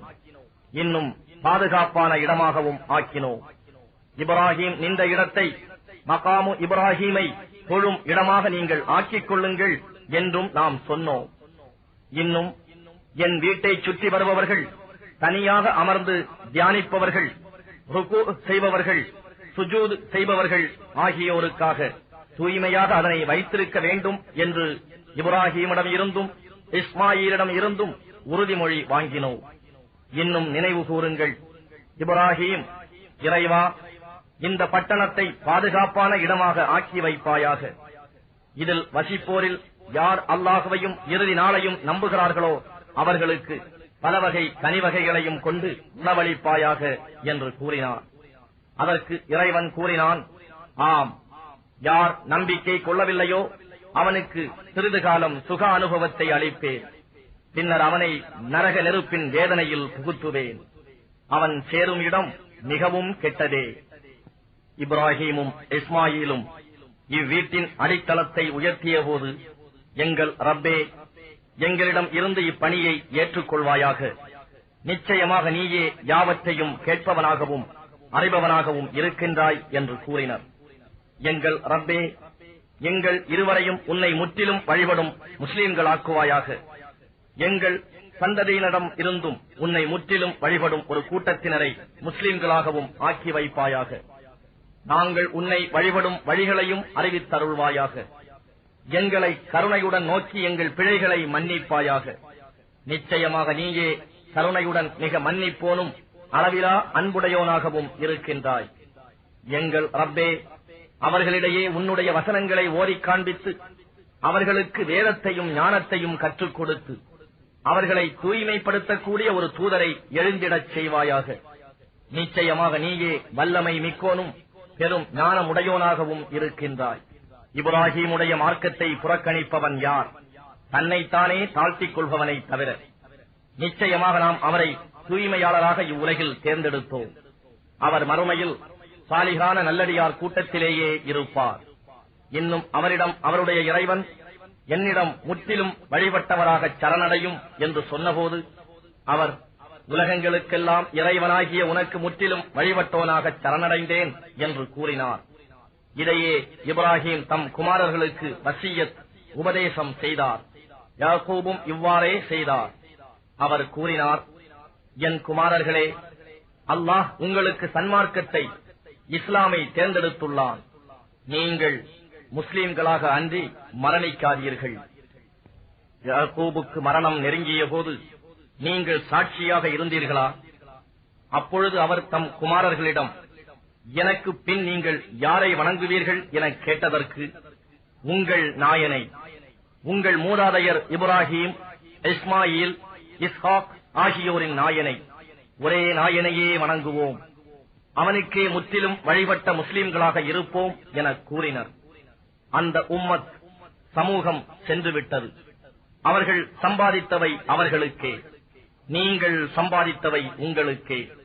அவர்கள் செய்து கொண்டிருந்தது பற்றி நீங்கள் கேட்கப்பட மாட்டீர்கள். அவர்கள் கூறுகிறார்கள், நீங்கள் யூதர்களாக அல்லது கிறிஸ்தவர்களாக மாறிவிடுங்கள், நீங்கள் நேர்வழியை அடைவீர்கள் என்று. நீங்கள் கூறுங்கள், அப்படி அல்ல, நேரான வழியை சார்ந்த இப்ராஹீமின் மார்க்கத்தையே பின்பற்றுவோம். இணை வைக்கும் முஷ்ரிக்குகளில் நின்றும் அவர் இல்லை. மோமீன்களே, நாங்கள் அல்லாஹுவையும் எங்களுக்கு இறக்கப்பட்ட வேதத்தையும் இப்ராஹிம், இஸ்மாயில், இஸ்ஹாக், யாக்கூப் இன்னும் அவர் சந்ததியினருக்கு இறக்கப்பட்டதையும், மூசாவுக்கும் ஈசாவுக்கும் கொடுக்கப்பட்டதையும், இன்னும் மற்ற நபிமார்களுக்கும் அவர்களின் இறைவனிடம் இருந்து கொடுக்கப்பட்டதையும் நம்புகிறோம். அவர்களில் நின்றும் ஒருவருக்கு இடையேயும் நாங்கள் வேறுபாடு காட்ட மாட்டோம். இன்னும் நாங்கள் அவனுக்கே முற்றிலும் வழிபடுகிறோம் என்று கூறுவீர்களாக. ஆகவே நீங்கள் ஈமான் கொள்வதைப் போல் அவர்களும் ஈமான் கொண்டால் நிச்சயமாக அவர்கள் நேர்வழியை பெற்று விடுவார்கள். ஆனால் அவர்கள் புறக்கணித்து விட்டால் நிச்சயமாக அவர்கள் பிளவில்தான் இருக்கின்றனர். எனவே அவர்களின் கெடுதல்களிடம் இருந்து உம்மை காப்பாற்ற அல்லாஹ்வே போதுமானவன். அவன் யாவற்றையும் செவியுறுவோனாகவும் எல்லாம் அறிந்தோனுமாக இருக்கின்றான். இதுவே அல்லாஹுவின் வர்ணம், ஞான ஸ்நானம் ஆகும். அவ்வர்ணம் கொடுப்பதில் அல்லாஹுவை விட அழகானவர் யார்? அவனையே நாங்கள் வணங்குகின்றோம் என கூறுவீர்களாக. அல்லாஹுவை பற்றி நீங்கள் எங்களிடம் தர்க்கிக்கிறீர்களா? அவனே எங்கள் ரப்பும் உங்கள் ரப்பும் ஆவான். எங்கள் செய்கைகளின் பலன் எங்களுக்கு, உங்கள் செய்கைகளின் பலன் உங்களுக்கு. மேலும் நாங்கள் அவனுக்கே கலப்பற்ற ஈமான் உடையவர்களாக இருக்கின்றோம் என்று நபியே அவர்களுக்கு நீர் கூறுவீராக. இப்ராஹீமும் இஸ்மாயிலும் இஸ்ஹாக்கும் யாக்கூபும் இன்னும் அவர்களுடைய சந்ததியினர் யாவரும் நிச்சயமாக யூதர்கள் அல்லது கிறிஸ்தவர்களே என்று கூறுகிறீர்களா? நபியே நீர் கேட்பீராக, இதை பற்றி உங்களுக்கு நன்றாக தெரியுமா அல்லது அல்லாஹுவுக்கா? அல்லாஹுவிடம் இருந்து தன்பால் வந்திருக்கும் சாட்சியங்களை மறைப்பவனை விட அநியாயக்காரன் யார்? இன்னும் அல்லாஹ் நீங்கள் செய்பவை பற்றி பராமுகமாக இல்லை. அந்த உம்மத் சமூகம் சென்று விட்டது. அவர்கள் சம்பாதித்தவை அவர்களுக்கே, நீங்கள் சம்பாதித்தவை உங்களுக்கே. அவர்கள் செய்து கொண்டிருந்தது பற்றி நீங்கள் கேட்கப்பட மாட்டீர்கள். மக்களில் அறிவியினர்கள் கூறுவார்கள், முஸ்லிம்களாகி அவர்கள் முன்னர் நோக்கியிருந்த கிபிலாவை விட்டு திருப்பி விட்டது எது என்று. நபியே நீர் கூறும், கிழக்கும் மேற்கும் அல்லாஹுவுக்கே உரியவை, தான் நாடியவரை அவன் நேர்வழியில் நடத்தி செல்வான் என்று. இதே முறையில் நாம் உங்களை ஒரு நடுநிலையுள்ள உம்மத்தாக, சமுதாயமாக ஆக்கியுள்ளோம். அப்படி ஆக்கியது நீங்கள் மற்ற மனிதர்களின் சாட்சியாளர்களாக இருப்பதற்காகவும், ரசூல் நம் தூதர் உங்கள் சாட்சியாளராக இருப்பதற்காகவுமே ஆகும். யார் நம் தூதரை பின்பற்றுகிறார்கள், யார் அவரை பின்பற்றாமல் தம் இரு குதிங்கால்கள் மீது பின்திரும்பி செல்கிறார்கள் என்பதை அறிவித்து விடுவான் வேண்டி கிபிலாவை நிர்ணயித்தோம். இது அல்லாஹ் நேர்வழி காட்டியோருக்கு தவிர மற்றவர்களுக்கு நிச்சயமாக ஒரு பழுவாகவே இருந்தது. அல்லாஹ் உங்கள் ஈமானை, நம்பிக்கையை வீணாக்க மாட்டான். நிச்சயமாக அல்லாஹ் மனிதர்கள் மீது மிக பெரும் கருணை காட்டுபவன், நிகரற்ற அன்புடையவன். நபியே, நாம் முகம் அடிக்கடி வானத்தை நோக்க காண்கிறோம். எனவே நீர் உகக்கும் கிபிலாவின் பக்கம் உம்மை திடமாக திருப்பி விடுகிறோம். ஆகவே நீர் இப்பொழுது மக்காவின் மஸ்ஜிதுல் ஹராம் பக்கம் முகத்தை திருப்பிக் கொள்ளும். முஸ்லிம்களே, இன்னும் நீங்கள் எங்கிருந்தாலும் தொழுகையின் போது உங்கள் முகங்களை அந்த கிபிலாவின் பக்கமே திருப்பிக் கொள்ளுங்கள். வேதமுடையவர்கள் இது அவர்களுடைய ரப்பிடம் இருந்து வந்த உண்மை என்பதை நிச்சயமாக அறிவார்கள். அல்லாஹ் அவர்கள் செய்வது பற்றி பராமுகமாக இல்லை. வேதம் கொடுக்கப்பட்டவர்களிடம் நீர் எல்லாவிதமான அத்தாட்சிகளையும் எடுத்துக் காட்டிய போதிலும் அவர்கள் கிபிலாவை பின்பற்ற மாட்டார்கள். நீரும் அவர்களுடைய கிபிலாவை பின்பற்றுபவர் அல்லர். இன்னும் அவர்களில் சிலர் மற்றவர்களின் கிபிலாவை பின்பற்றுபவர்களும் அல்லர். எனவே இதை பற்றிய ஞானம் உம்மை எய்திய பின் நீர் அவர்களுடைய விருப்பங்களை பின்பற்றி நடப்பீராயின் நிச்சயமாக நீர் அநியாயக்காரர்களில் ஒருவராக இருப்பீர். எவர்களுக்கு நாம் வேதங்களை கொடுத்தோமோ அவர்கள் தம் சொந்த மக்களை அறிவதைப் போல இந்த உண்மையை அறிவார்கள். ஆனால் அவர்களில் ஒரு பிரிவினர் நிச்சயமாக அறிந்து கொண்டே உண்மையை மறைக்கின்றனர். கிபிலாவை பற்றிய இவ்வுண்மை இறைவனிடம் இருந்து வந்ததாகும். ஆகவே அதனை சந்தேகிப்போரில் ஒருவராக நீர் ஆகிவிட வேண்டாம். ஒவ்வொரு கூட்டத்தவர்க்கும் தொழுகைக்கான ஒரு திசை உண்டு. நாயன் அதன் பக்கம் அவர்களை திருப்புகின்றவனாக இருக்கின்றான். எனவே மோமீன்களே, கிபிலா முதலானவை பற்றி நற்செயல்களின் பால் நீங்கள் முந்திக் கொள்ளுங்கள். நீங்கள் எங்கு இருப்பினும் அல்லாஹ் உங்கள் யாவரையும் ஒன்று சேர்ப்பான். நிச்சயமாக அல்லாஹ் எல்லா பொருட்களின் மீதும் பேராற்றல் மிக்கோனாக இருக்கின்றான். ஆகவே நபியே, நீர் எங்கிருந்து புறப்பட்டாலும் தொழுகையின் போது முகத்தை புனித பள்ளி வாயிலின் பக்கமே திருப்பிக் கொள்வீராக. நிச்சயமாக இதுதான் ரப்பிடம் இருந்து வந்த உண்மை. அல்லாஹ் நீங்கள் செய்பவை பற்றி பராமுகமாக இல்லை. ஆகவே நபியே, நீர் எங்கிருந்து புறப்பட்டாலும் தொழுகையின் போது முகத்தை புனித பள்ளி வாயிலின் பக்கமே திருப்பிக் கொள்ளும். மோமீன்களே, அநியாயக்காரர்களை தவிர மற்ற மனிதர்கள் உங்களுடன் வீண் தர்க்கம் செய்ய இடம் கொடாமல் இருக்கும் பொருட்டு நீங்களும் எங்கே இருந்தாலும் புனித பள்ளி வாயிலின் பக்கமே உங்கள் முகங்களை திருப்பிக் கொள்ளுங்கள். எனவே அவர்களுக்கு அஞ்சாதீர்கள், எனக்கே அஞ்சுங்கள். இன்னும் என்னுடைய நேமத்துகளை, அருட்கொடைகளை உங்கள் மீது முழுமையாக்கி வைப்பதற்கும் நீங்கள் நேர்வழியினை பெறுவதற்கும் பிறருக்கு அஞ்சாது எனக்கே அஞ்சுங்கள். இதே போன்று நாம் உங்களில் இருந்தே ஒருவரை நம் வசனங்களை உங்களுக்கு எடுத்து ஓதுவதற்காகவும் உங்களை தூய்மைப்படுத்துவதற்காகவும் உங்களுக்கு வேதத்தையும் ஞானத்தையும் கற்றுக் கொடுப்பதற்காகவும் இன்னும் உங்களுக்கு தெரியாமல் இருந்தவற்றை உங்களுக்கு கற்றுக் கொடுப்பதற்காகவும் நபியாக அனுப்பியுள்ளோம். ஆகவே நீங்கள் என்னை நினைவு கூறுங்கள், நானும் உங்களை நினைவு கூறுவேன். இன்னும் நீங்கள் எனக்கு நன்றி செலுத்துங்கள், எனக்கு மாறு செய்யாதீர்கள். நம்பிக்கை கொண்டோரே, பொறுமையுடனும் தொழுகையுடனும் இறைவனிடம் உதவி தேடுங்கள். நிச்சயமாக அல்லாஹ் பொறுமை உடையவர்களுடன் இருக்கின்றான். இன்னும் அல்லாஹுவின் பாதையில் கொல்லப்பட்டோரை அவர்கள் இறந்துவிட்டவர்கள் என்று கூறாதீர்கள். அப்படி அல்ல, அவர்கள் உயிர் உள்ளவர்கள். எனினும் நீங்கள் இதை உணர்ந்து கொள்ள மாட்டீர்கள். நிச்சயமாக நாம் உங்களை ஓரளவு அச்சத்தாலும் பசியாலும் பொருள்கள், உயிர்கள், விளைச்சல்கள் ஆகியவற்றின் இடத்தினாலும் சோதிப்போம். ஆனால் பொறுமையுடையோருக்கு நபியே, நீர் நன்மாராயம் கூறுவீராக. பொறுமையுடையோராகி அவர்களுக்கு துன்பம் ஏற்படும் போது நிச்சயமாக நாம் அல்லாஹுவுக்கே உரியவர்கள், நிச்சயமாக நாம் அவனிடமே திரும்பிச் செல்வோம் என்று கூறுவார்கள்.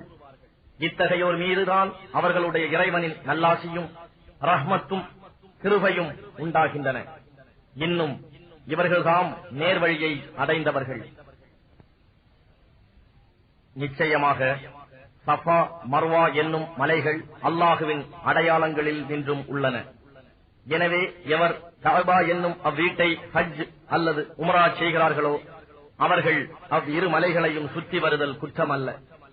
இன்னும் எவனொருவன் தானாகவே நற்கருமங்கள் செய்கிறானோ அவனுக்கு நிச்சயமாக அல்லாஹ் நன்றி அறிதல் காண்பிப்பவனாகவும் அவனுடைய நற்செயல்களை நன்கறிந்தவனாகவும் இருக்கின்றான். நாம் அருளிய தெளிவான அத்தாட்சிகளையும் நேர் வழியையும் அதனை நாம் வேதத்தில் மனிதர்களுக்காக விளக்கிய பின்னரும் யார் மறைக்கின்றார்களோ நிச்சயமாக அவர்களை அல்லாஹ் சபிக்கிறான். மேலும் அவர்களை சபிப்பதற்கு உரிமை உடையவர்களும் சபிக்கிறார்கள். எனினும் யார் தங்கள் தவறுகளுக்காக மனம் வருந்தி தங்களை திருத்திக் கொண்டு இன்னும் உண்மையை எடுத்துக் கூறுகிறார்களோ அவர்களை நான் மன்னித்து விடுகிறேன். நான் மிக மன்னிப்போனாகவும் அளவிலா அன்புடையோனுமாக இருக்கின்றேன். யார் இவ்வேத உண்மைகளை நிராகரிக்கிறார்களோ இன்னும் நிராகரிக்கும் காபிர்களாகவே மரித்தும் விடுகிறார்களோ நிச்சயமாக அவர்கள் மீது அல்லாஹுடையவும் மலக்குகளுடையவும் மனிதர்கள் அனைவருடையவும் சாபம் உண்டாகும். அவர்கள் அச்சாபத்திலேயே என்றென்றும் இருப்பார்கள். அவர்களுடைய வேதனை இலேசாக்கப்பட மாட்டாது. மேலும் மன்னிப்பு கோர அவர்களுக்கு அவகாசமும் கொடுக்கப்பட மாட்டாது.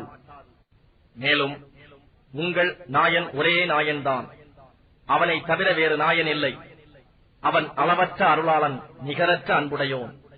நிச்சயமாக வானங்களையும் பூமியையும் அல்லாஹ் படைத்திருப்பதிலும் இரவும் பகலும் மாறி மாறி வந்து கொண்டிருப்பதிலும் மனிதர்களுக்கு பயன் தருவதைக் கொண்டு கடலில் செல்லும் கப்பல்களிலும் வானத்திலிருந்து அல்லாஹ் தண்ணீரை இறக்கி அதன் மூலமாக பூமி இறந்தபின் அதை உயிர்ப்பிப்பதிலும் அதன் மூலம் எல்லாவிதமான பிராணிகளையும் பரவவிட்டிருப்பதிலும் காற்றுகளை மாறி மாறி வீசச் செய்வதிலும் வானத்திற்கும் பூமிக்கும் இடையே கட்டுப்பட்டிருக்கும் மேகங்களிலும் சிந்தித்து உணரும் மக்களுக்கு அல்லாஹ் உடைய வல்லமையையும் கருணையையும் எடுத்துக் காட்டும் சான்றுகள் உள்ளன.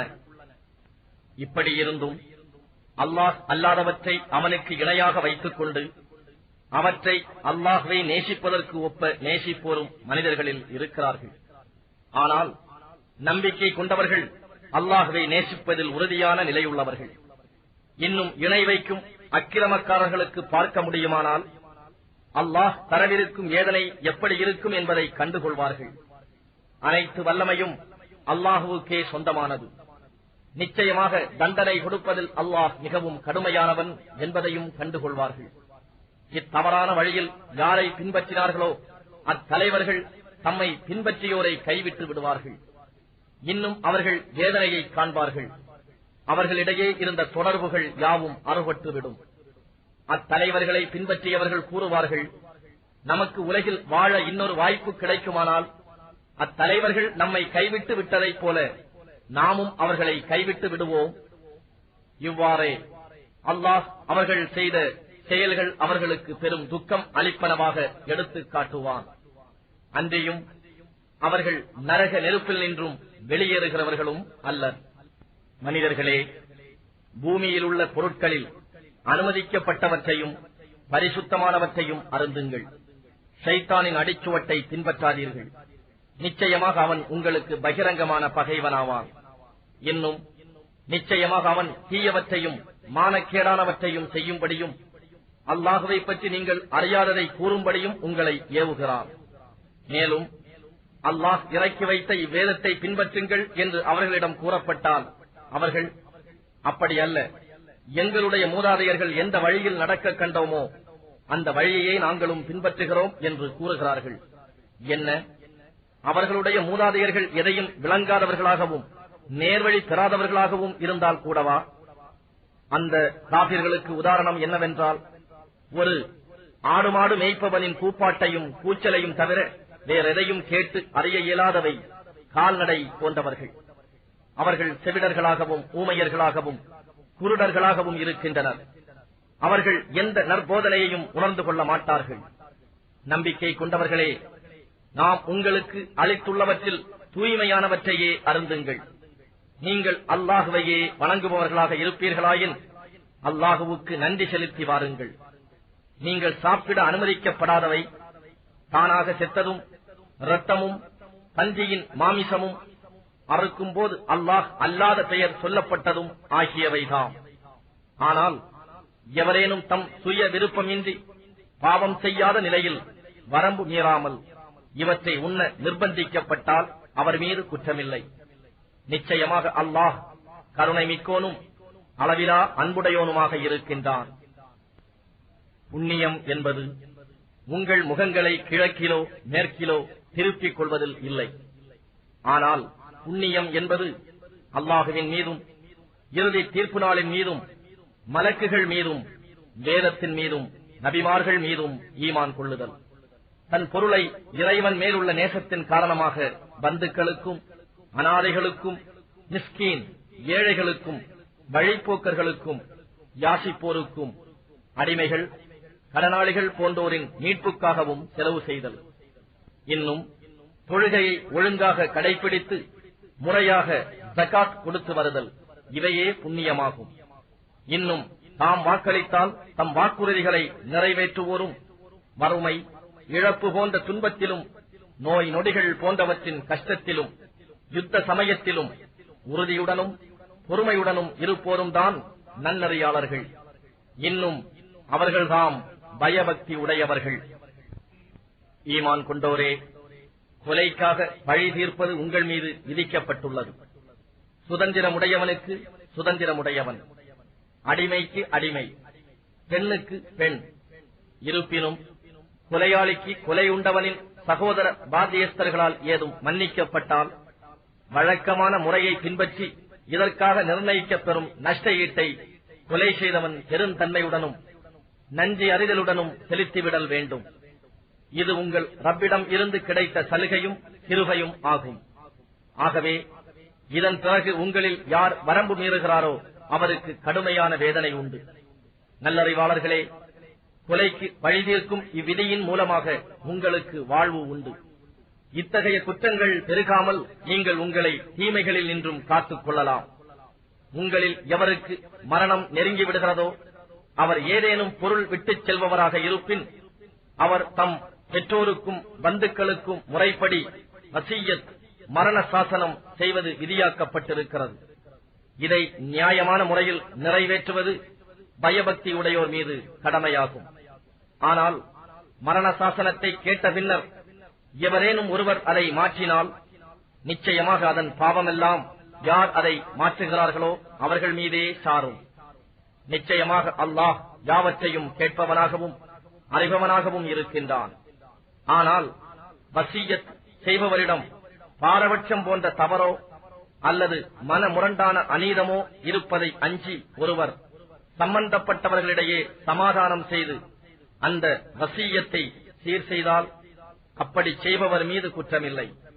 நிச்சயமாக அல்லாஹ் மன்னிப்பவனாகவும் நிகரற்ற அன்புடையோனுமாகவும் இருக்கின்றான். நோன்பு கால இரவில் நீங்கள் உங்கள் மனைவியருடன் கூடுவது உங்களுக்கு அனுமதிக்கப்பட்டுள்ளது. அவர்கள் உங்களுக்கு ஆடையாகவும் நீங்கள் அவர்களுக்கு ஆடையாகவும் இருக்கின்றீர்கள். நீங்கள் இரகசியமாக தம்மை தாமே வஞ்சித்துக் கொண்டிருந்ததை அல்லாஹ் நன்கறிவான். அவன் உங்கள் மீது இரக்கம் கொண்டு உங்களை மன்னித்தான்.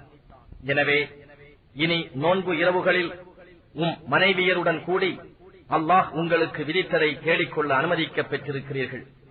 இன்னும் ஃபஜ்ர் அதிகாலை நேரம் வெள்ளை நூல் கருப்பு நூலிலிருந்து தெளிவாக தெரியும் வரை உண்ணுங்கள், பருகுங்கள். பின்னர் இரவு வரும் வரை நோன்பை பூர்த்தி செய்யுங்கள். இன்னும் நீங்கள் பள்ளிவாசலில் தனித்து இஃப்திகாஃபில் இருக்கும்போது உங்கள் மனைவியருடன் கூடாதீர்கள். இவையே அல்லாஹ் விதித்த வரம்புகளாகும். இவற்றை கடக்க நெருங்காதீர்கள். இவ்வாறே கட்டுப்பாடுடன் தங்களை காத்து பயபக்தியுடையோர் ஆவதற்காக அல்லாஹ் தன்னுடைய சான்றுகளை தெளிவாக்குகிறார். அன்றியும் உங்களுக்கு இடையில் ஒருவர் மற்றவரின் பொருளை தவறான முறையில் சாப்பிடாதீர்கள். மேலும் நீங்கள் அறிந்து கொண்டே பிற மக்களின் பொருள்களிலிருந்து எந்த ஒரு பகுதியையும் அநியாயமாக தின்பதற்காக அதிகாரிகளிடம் லஞ்சம் கொடுக்க நெருங்காதீர்கள். நபியே, தேய்ந்து வளரும் திரைகள் பற்றி உம்மிடம் கேட்கிறார்கள். நீர் கூறும், அவை மக்களுக்கு கால கணக்குகளையும் ஹஜ்ஜையும் அறிவிப்பவையாகும். மூமின்களே, ஹஜ்ஜை நிறைவேற்றிய பிறகு உங்கள் வீடுகளுக்குள் பின்பக்கங்கள் வழியாக வருவதில் புண்ணியம் எதுவும் வந்துவிடுவதில்லை. ஆனால் இறைவனுக்கு அஞ்சி நற்செயல் புரிவோரே புண்ணியமுடையோராவர். எனவே வீடுகளுக்குள் முறையான வாசல்கள் வழியாகவே செல்லுங்கள். நீங்கள் வெற்றி அடையும் பொருட்டு அல்லாஹ்வை அஞ்சி நடந்து கொள்ளுங்கள். உங்களை எதிர்த்து போர் புரிபவர்களுடன் நீங்களும் அல்லாஹ்வின் பாதையில் போரிடுங்கள். ஆனால் வரம்பு மீறாதீர்கள். நிச்சயமாக அல்லாஹ் வரம்பு மீறுபவர்களை நேசிப்பதில்லை. உங்களை வெட்டிய அவர்கள் எங்கே காண கிடைப்பினும் அவர்களை கொல்லுங்கள். இன்னும் அவர்கள் உங்களை எங்கிருந்து வெளியேற்றினார்களோ அங்கிருந்து அவர்களை வெளியேற்றுங்கள். ஏனெனில் குழப்பமும் கலகமும் உண்டாக்குதல் கொலை செய்வதை விட கொடியதாகும். இருப்பினும் மஸ்ஜிதுல் ஹராமில் அவர்கள் முதலில் உங்களிடம் சண்டையிடாத வரையில் நீங்கள் அவர்களுடன் சண்டையிடாதீர்கள். ஆனால் அங்கும் அவர்கள் உங்களுடன் சண்டையிட்டால் நீங்கள் அவர்களை கொல்லுங்கள். இதுதான் நிராகரிப்போருக்கு உரிய கூலியாகும். எனினும் அவர்கள் இவ்வாறு செய்வதில் நின்றும் ஒதுங்கி விடுவார்களாயின் நீங்கள் அவர்களை கொல்லாதீர்கள். நிச்சயமாக அல்லாஹ் மிக மன்னிப்போனாகவும் கருணையுடையோனாகவும் இருக்கின்றான். குழப்பமும் கலகமும் நீங்கி அல்லாஹுவுக்கே மார்க்கம் என்பது உறுதியாகும் வரை நீங்கள் அவர்களுடன் போரிடுங்கள். ஆனால் அவர்கள் ஒதுங்கி விடுவார்களானால் அக்கிரமக்காரர்கள் தவிர வேறு எவருடனும் பகை கொண்டு போர் செய்தல் கூடாது. போர் செய்வது விலக்கப்பட்டுள்ள ரஜப், துல்கஅதா, துல்ஹஜ், முஹர்ரம் ஆகிய புனித மாதத்திற்கு புனித மாதமே ஈடாகும். இதே போன்று எல்லா புனித பொருட்களுக்கும் ஈடு உண்டு. ஆகவே எவனாவது அம்மாதத்தில் உங்களுக்கு எதிராக வரம்பு கடந்து நடந்தால் உங்கள் மேல் அவன் எவ்வளவு வரம்பு மீறியுள்ளானோ அதே அளவு நீங்கள் அவன் மேல் வரம்பு மீறுங்கள். அல்லாஹ்வை பயந்து கொள்ளுங்கள். நிச்சயமாக அல்லாஹ் பயபக்தி உடையோருடன் இருக்கின்றான் என்பதை அறிந்து கொள்ளுங்கள். அல்லாஹுவின் பாதையில் செலவு செய்யுங்கள்.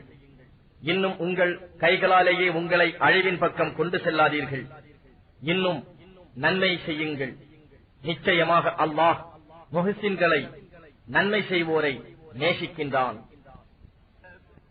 ஹஜ்ஜையும் உம்ராவையும் அல்லாஹுவுக்காக பூர்த்தி செய்யுங்கள். அப்படி பூர்த்தி செய்ய முடியாதவாறு நீங்கள் தடுக்கப்படுவீர்களாயின் உங்களுக்கு சாத்தியமான ஹஜ்ஜு, ஆடு, மாடு, ஒட்டகம் போன்ற தியாக பொருளை அனுப்பிவிடுங்கள். அந்த ஹஜ்ஜு குர்பான் செய்யப்படும் இடத்தை அடைவதற்கு முன் உங்கள் தலைமுடிகளை களையாதீர்கள். ஆயினும் உங்களில் எவரேனும் நோயாளியாக இருப்பதினாலோ அல்லது தலையில் ஏதேனும் தொந்தரவு தரக்கூடிய பிணியின் காரணமாகவோ தலைமுடியை இறக்கிக் கொள்ள வேண்டிய கட்டாயம் ஏற்பட்டால் அதற்கு பரிகாரமாக நோன்பு இருத்தல் வேண்டும், அல்லது ஏழைகளுக்கு உணவளித்தல் வேண்டும், அல்லது குர்பானி கொடுத்தல் வேண்டும். பின்னர் நெருக்கடி நீங்கி நீங்கள் சமாதான நிலையை பெற்றால் ஹஜ் வரை உம்ரா செய்வதன் சௌகரியங்களை அடைந்தோர் இயன்ற அளவு குர்பானி கொடுத்தல் வேண்டும். அவ்வாறு குர்பானி கொடுக்க சாத்தியமில்லையாயின் ஹஜ் செய்யும் காலத்தில் 3 நாட்களும் பின்னர் தம் ஊர் திரும்பியதும் 7 நாட்களும் ஆக பூரணமாக 10 நாட்கள் நோன்பு நோற்றல் வேண்டும். இந்த சலுகையானது எவருடைய குடும்பம் மஸ்ஜிதுல் ஹராமின் பக்கத்தில் இல்லையோ அவருக்குத்தான். ஆகவே அல்லாஹுவை பயந்து கொள்ளுங்கள். நிச்சயமாக அல்லாஹ் வேதனை கொடுப்பதில் கடுமையானவன் என்பதை அறிந்து கொள்ளுங்கள். ஹஜ்ஜுக்கு உரிய காலம் குறிப்பிடப்பட்ட மாதங்களாயிருக்கும். எனவே அவற்றில் எவரேனும் இஹ்ராம் அணிந்து ஹஜ்ஜை தம் மீது கடமையாக்கிக் கொண்டால் ஹஜ்ஜின் காலத்தில் சம்போகம், கெட்ட வார்த்தைகள் பேசுதல், சச்சரவு ஆகியவை செய்தல் கூடாது. நீங்கள் செய்யும் ஒவ்வொரு நன்மையையும் அல்லாஹ் அறிந்தவனாகவே இருக்கின்றான். மேலும் ஹஜ்ஜுக்கு தேவையான பொருட்களை சித்தப்படுத்தி வைத்துக் கொள்ளுங்கள். ஆனால் இவ்வாறு சித்தப்படுத்தி வைப்பவற்றுள் மிகவும் நன்மையானது தக்வா என்னும் பயபக்தியே ஆகும். எனவே நல்லறிவுடையோரே, எனக்கே பயபக்தியுடன் நடந்து கொள்ளுங்கள்.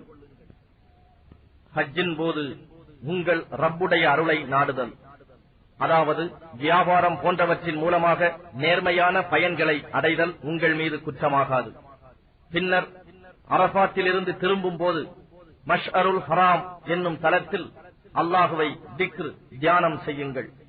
இதற்கு முன் நீங்கள் வழி தவறியவர்களாக இருந்த போதிலும் அவன் உங்களுக்கு நேர் காட்டினானே, அதற்கு ஒப்ப அவனை திக்ர் செய்யுங்கள்.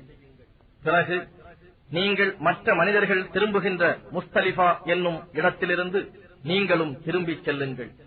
அங்கு, அதாவது மினாவில் அல்லாஹுவிடம் மன்னிப்பு கேளுங்கள். நிச்சயமாக அல்லாஹ் மிக்க மன்னிப்போனாகவும் மிக்க கருணை உடையோனாகவும் இருக்கின்றான்.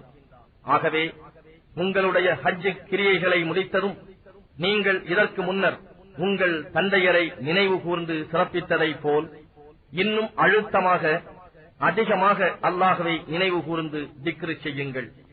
மனிதர்களில் சிலர், இறைவா, இவ்வுலகிலேயே எல்லாவற்றையும் எங்களுக்கு தந்துவிடு என்று கூறுகிறார்கள். இத்தகையோருக்கு மறுமையில் யாதொரு நற்பாக்கியமும் இல்லை.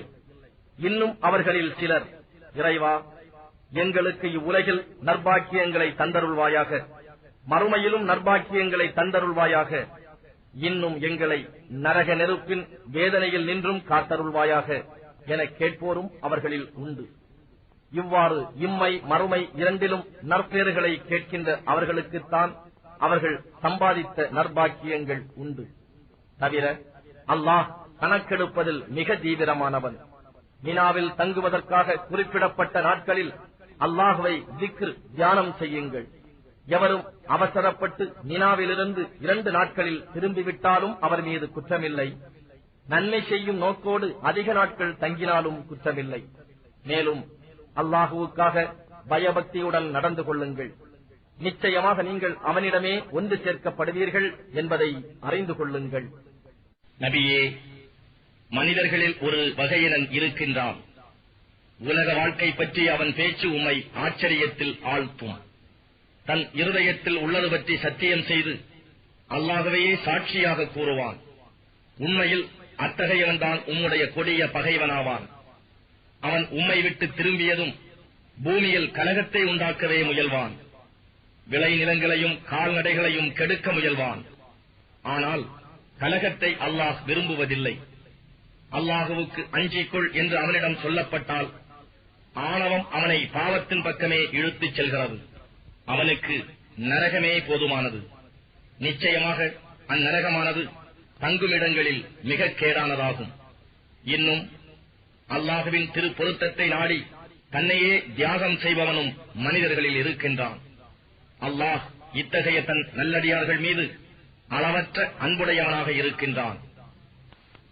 நம்பிக்கையை கொண்டவர்களே, நீங்கள் தீனுல் இஸ்லாத்தில் முழுமையாக நுழைந்து விடுங்கள். தவிர ஷைத்தானுடைய அடிச்சுவட்டை நீங்கள் பின்பற்றாதீர்கள். நிச்சயமாக அவன் உங்களுடைய பகிரங்கமான பகைவன் ஆவான். தெளிவான அத்தாட்சிகளும் ஆதாரங்களும் உங்களிடம் வந்த பின்னரும் நீங்கள் சறுகிவிடுவீர்களானால் நிச்சயமாக அல்லாஹ் வலிமை மிக்கவன், மிகைத்தவன், பேரறிவாளன் என்பதை அறிந்து கொள்ளுங்கள். அல்லாஹுவும் அவனுடைய மலக்குகளும் மேகங்களின் நிழல்களில் வந்து அவர்களுடைய காரியத்தை தீர்த்து வைத்தல் வேண்டும் என்று ஷைத்தானின் அடிச்சுவட்டை பின்பற்றுவோர் எதிர்பார்க்கிறார்களா? மறுமையில் அவர்களுடைய சகல காரியங்களும் அல்லாஹ்விடமே அவன் தீர்ப்புக்கு கொண்டு வரப்படும். நபியே, இஸ்ராயேலின் சந்ததிகளிடம் யகூதிகளிடம் நீர் கேளும், நாம் எத்தனை தெளிவான அத்தாட்சிகளை அவர்களிடம் அனுப்பினோம் என்று. அல்லாஹுவின் அருட்கொடைகள் தம்மிடம் வந்த பின்னர் யார் அதை மாற்றுகிறார்களோ அத்தகையோருக்கு தண்டனை கொடுப்பதில் நிச்சயமாக அல்லாஹ் கடுமையானவன். நிராகரிப்போருக்கு இவ்வுலக வாழ்க்கை அழகாக காணுமாறு செய்யப்பட்டிருக்கிறது. இதனால் அவர்கள் ஈமான் கொண்டோரை ஏளனம் செய்கிறார்கள். ஆனால் பயபக்தி உடையோர் மறுமையில் அவர்களை விட உயர்ந்த நிலையில் இருப்பார்கள். இன்னும் அல்லாஹ் தான் நாடுவோருக்கு கணக்கின்றி கொடுப்பான். ஆரம்பத்தில் மனிதர்கள் ஒரே கூட்டத்தினராகவே இருந்தனர். அல்லாஹ் நல்லோருக்கு நன்மாராயம் கூறுவோராகவும் தீயோருக்கு அச்சமூட்டி எச்சரிக்கை செய்வோராகவும் நபிமார்களை அனுப்பி வைத்தான். அத்துடன் மனிதர்களிடையே ஏற்படும் விகற்பங்களை தீர்த்து வைப்பதற்காக அவர்களுடன் உண்மையுடைய வேதத்தையும் இறக்கி வைத்தான். எனினும் அவ்வேதம் கொடுக்கப் பெற்றவர்கள் தெளிவான ஆதாரங்களும் அத்தாட்சிகளும் வந்த பின்னரும் தம்மிடையே உண்டான பொறாமை, பகை ஆகியவற்றின் காரணமாக மாறுபட்டார்கள். ஆயினும் அல்லாஹ் அவர்கள் மாறுபட்டு புறக்கணித்துவிட்ட உண்மையின் பக்கம் செல்லுமாறு ஈமான் கொண்டோருக்கு தன் அருளினால் நேர்வழி காட்டினான். இவ்வாறே அல்லாஹ் தான் நாடியோரை நேர்வழியில் செலுத்துகின்றான். உங்களுக்கு முன்னே சென்று போனவர்களுக்கு ஏற்பட்ட சோதனைகள் உங்களுக்கு வராமலேயே சொர்க்கத்தை அடைந்து விடலாம் என்று நீங்கள் எண்ணுகிறீர்களா? அவர்களை வறுமை, பிணி போன்ற கஷ்டங்களும் துன்பங்களும் பீடித்தன. அல்லாஹுவின் உதவி எப்பொழுது வரும் என்று கூறும் வரையில் அவர்கள் அலைக்கழிக்கப்பட்டார்கள். நிச்சயமாக அல்லாஹுவின் உதவி சமீபத்திலேயே இருக்கிறது என்று நாம் ஆறுதல் கூறினோம். அவர்கள் உம்மிடம் கேட்கிறார்கள், எதை யாருக்கு செலவு செய்ய வேண்டும் என்று. நீர் கூறும், நன்மையை நாடி நல்ல பொருள் எதனை நீங்கள் செலவு செய்தாலும் அதை தாய் தந்தையருக்கும் நெருங்கிய உறவினர்களுக்கும் அனாதைகளுக்கும் ஏழை மிஸ்கின்களுக்கும் வழிப்போக்கர்களுக்கும் கொடுங்கள். மேலும் நீங்கள் நன்மையான எதனை செய்தாலும் அல்லாஹ் அதை அறிந்து தக்க கூலி தருபவனாக இருக்கின்றான். நபியே, சாராயத்தையும் சூதாட்டத்தை பற்றியும் அவர்கள் உம்மிடம் கேட்கின்றனர். நீர் கூறும், அவ்விரண்டிலும் பெரும் பாவம் இருக்கிறது. மனிதர்களுக்கு அவற்றில் சில பயன்களும் உண்டு. ஆனால் அவ்விரண்டிலும் உள்ள பாவம் அவ்விரண்டிலும் உள்ள பயன்களை விட பெரிது. நபியே, தர்மத்திற்காக எவ்வளவில் எதை செலவு செய்ய வேண்டும் என்று அவர்கள் உம்மிடம் கேட்கின்றனர். உங்கள் தேவைக்கு வேண்டியது போக மீதமானவற்றை செலவு செய்யுங்கள் என்று கூறுவீராக. நீங்கள் சிந்தித்து உணரும் பொருட்டு அல்லாஹ் தன் வசனங்களையும் அத்தாட்சிகளையும் இவ்வாறு விவரிக்கின்றான். மேற்கூறிய இரண்டும் இவ்வுலகிலும் மறுமையிலும் என்ன பலன்களை தரும் என்பதை பற்றி நீங்கள் தெளிவு பெறுவதற்காக. அனாதைகளைப் பற்றி அவர்கள் உம்மிடம் கேட்கின்றனர். நீர் கூறுவீராக, அவர்களுடைய காரியங்களை சீராக்கி வைத்தல் மிகவும் நல்லது. நீங்கள் அவர்களுடன் கலந்து வசிக்க நேரிட்டால் அவர்கள் உங்கள் சகோதரர்களே ஆவார்கள். இன்னும் அல்லாஹ் குழப்பம் உண்டாக்குபவனை சீர் செய்பவன் என்றும் பிரித்தறைகின்றான். அல்லாஹ் நாடியிருந்தால் உங்களை கஷ்டத்திற்கு உள்ளாக்கியிருப்பான். நிச்சயமாக அல்லாஹ் மிகைத்தவன், ஞானம் மிக்கவன். அல்லாஹுவுக்கு இணை வைக்கும் பெண்களை அவர்கள் நம்பிக்கை கொள்ளும் வரை நீங்கள் திருமணம் செய்து கொள்ளாதீர்கள். இணை வைக்கும் ஒரு பெண் உங்களை கவரக்கூடியவளாக இருந்த போதினும் அவளை விட மோமினாவான ஓர் அடிமை பெண் நிச்சயமாக மேலானவள் ஆவாள். அவ்வாறே இணை வைக்கும் ஆண்களுக்கு அவர்கள் நம்பிக்கை கொள்ளும் வரை மோமினாவான பெண்களுடன் நீங்கள் திருமணம் செய்து வைக்காதீர்கள். இணை வைக்கும் ஆண் உங்களுக்கு கவர்ச்சி ஊட்டுபவனாக இருந்த போதிலும் ஒரு மோமினான அடிமை அவனை விட மேலானவன். நிராகரிப்போராகிய இவர்கள் உங்களை நரக நெருப்பின் பக்கம் அழைக்கிறார்கள். ஆனால் அல்லாஹுவோ தன் கிருபையால் சொர்க்கத்தின் பக்கமும் மன்னிப்பின் பக்கமும் அழைக்கின்றான். மக்கள் அல்லாஹுவை தியானித்து அவன் கட்டளைகளின்படி ஒழுக இவ்வாறு தன் வசனங்களை தெளிவாக விளக்குகிறான். பெண்களின் மாதவிடாய் பற்றியும் உம்மிடம் வினவுகிறார்கள். நீர் கூறும், அது ஓர் உபாதையான தீட்டு ஆகும். ஆகவே மாதவிடாயின் போது பெண்களை விட்டும் விலகி இருங்கள். அவர்கள் தூய்மையாகும் வரை அவர்களை அணுகாதீர்கள். அவர்கள் தூய்மை அடைந்தபின் அல்லாஹ் எப்படி கட்டளையிட்டிருக்கின்றானோ அதன்படி அவர்களிடம் செல்லுங்கள். கழிவிரக்கம் கொண்டு பாவங்களை விட்டு மீள்பவர்களை நிச்சயமாக அல்லாஹ் நேசிக்கிறான். இன்னும் தூய்மையாக இருப்போரையும் நேசிக்கின்றான். உங்கள் மனைவியர் உங்கள் விளை நிலங்கள் ஆவார்கள். எனவே உங்கள் விருப்பப்படி உங்கள் விளை நிலங்களுக்கு செல்லுங்கள். உங்கள் ஆத்மாக்களுக்காக முற்கூட்டியே நற்கர்மங்களின் பயனை அனுப்புங்கள். அல்லாஹுவுக்கு அஞ்சுங்கள். மறுமையில் அவனை சந்திக்க வேண்டும் என்பதை உறுதியாக அறிந்து கொள்ளுங்கள். நம்பிக்கை கொண்டவர்களுக்கு இந்த நற்செய்திகளை நபியே நீர் கூறுவீராக. இன்னும் நீங்கள் அல்லாஹுவை கொண்டு சத்தியம் செய்வதனால் நீங்கள் நற்கருமங்கள் செய்தல், இறை பக்தியுடன் நடத்தல், மனிதர்களிடையே சமாதானம் செய்து வைத்தல் போன்றவற்றில் அவனை ஒரு தடையாக செய்து விடாதீர்கள். அல்லாஹ் யாவற்றையும் செவியுறுவனாகவும் நன்கு அறிபவனாகவும் இருக்கின்றான். யோசனையின்றி நீங்கள் செய்யும் வீணான சத்தியங்களுக்காக அல்லாஹ் உங்களை குற்றம் பிடிக்க மாட்டான். ஆனால் உங்களுடைய இருதயங்கள் வேண்டும் என்றே சம்பாதித்துக் கொண்டதைப் பற்றி உங்களை குற்றம் பிடிப்பான். இன்னும் அல்லாஹ் மன்னிப்போனாகவும் மிக்க பொறுமை உடையோனுமாக இருக்கின்றான். தங்கள் மனைவியருடன் கூடுவதில்லை என்று சத்தியம் செய்து கொண்டு விலகி இருப்பவர்களுக்கு 4 மாத தவணை உள்ளது. எனவே அதற்குள் அவர்கள் மீண்டும் சேர்ந்து கொண்டால் நிச்சயமாக அல்லாஹ் மன்னிப்போனாகவும் மிக்க கருணை உடையோனாகவும் இருக்கின்றான். ஆனால் அவர்கள் தலாக் செய்து கொள்ள உறுதி கொண்டார்களானால் நிச்சயமாக அல்லாஹ் யாவற்றையும் செவியுறுவனாகவும் நன்கு அறிபவனாகவும் இருக்கின்றான். தலாக் கூறப்பட்ட பெண்கள் தங்களுக்கு 3 மாதவிடாய்கள் ஆகும் வரை பொறுத்திருக்க வேண்டும். அல்லாஹுவையும் இறுதி நாளையும் அவர்கள் நம்புவார்களாயின் தம் கர்ப்ப கோளறைகளில் அல்லாஹ் படைத்திருப்பதை மறைத்தல் நியாயமாகாது. ஆனால் பெண்களின் கணவர்கள் அவர்களை திரும்ப அழைத்துக் கொள்வதன் மூலம் இணக்கத்தை நாடினால் அத்தவணைக்குள் அவர்களை மனைவியராக திருப்பிக் கொள்ள அவர்களுக்கு அதிக உரிமை உண்டு. கணவர்களுக்கு பெண்களிடம் இருக்கும் உரிமைகள் போன்று முறைப்படி அவர்கள் மீது பெண்களுக்கும் உரிமை உண்டு. ஆயினும் ஆண்களுக்கு அவர்கள் மீது ஒருபடி உயர்வு உண்டு. மேலும் அல்லாஹ் வல்லமையும் ஞானமும் மிக்கோனாக இருக்கின்றான். இத்தகைய தலாக் 2 முறைகள்தான் கூறலாம். பின் தவணைக்குள் முறைப்படி கணவன் மனைவியாக சேர்ந்து வாழலாம், அல்லது நேர்மையான முறையில் பிரிந்து போக விட்டுவிடலாம். இன்னும் நீங்கள் மனைவியருக்கு கொடுத்தவற்றை திருப்பி எடுத்துக் கொள்ளுதல் நியாயம் அல்ல. ஆனால் அல்லாஹுவின் வரம்புகளை நிலைநிறுத்த முடியாது என்று இருவரும் அஞ்சினால், இன்னும் நீங்கள் நியாயாதிபதிகள் அல்லாஹுவின் வரம்புகளை அவர்களால் நிலைநிறுத்த முடியாது என்று அஞ்சினால், அவள் கணவனுக்கு ஏதேனும் ஈடாக கொடுத்து பிரிந்து விடுவதில் குற்றமில்லை. இவை அல்லாஹ் ஏற்படுத்தியுள்ள வரையறைகளாகும்.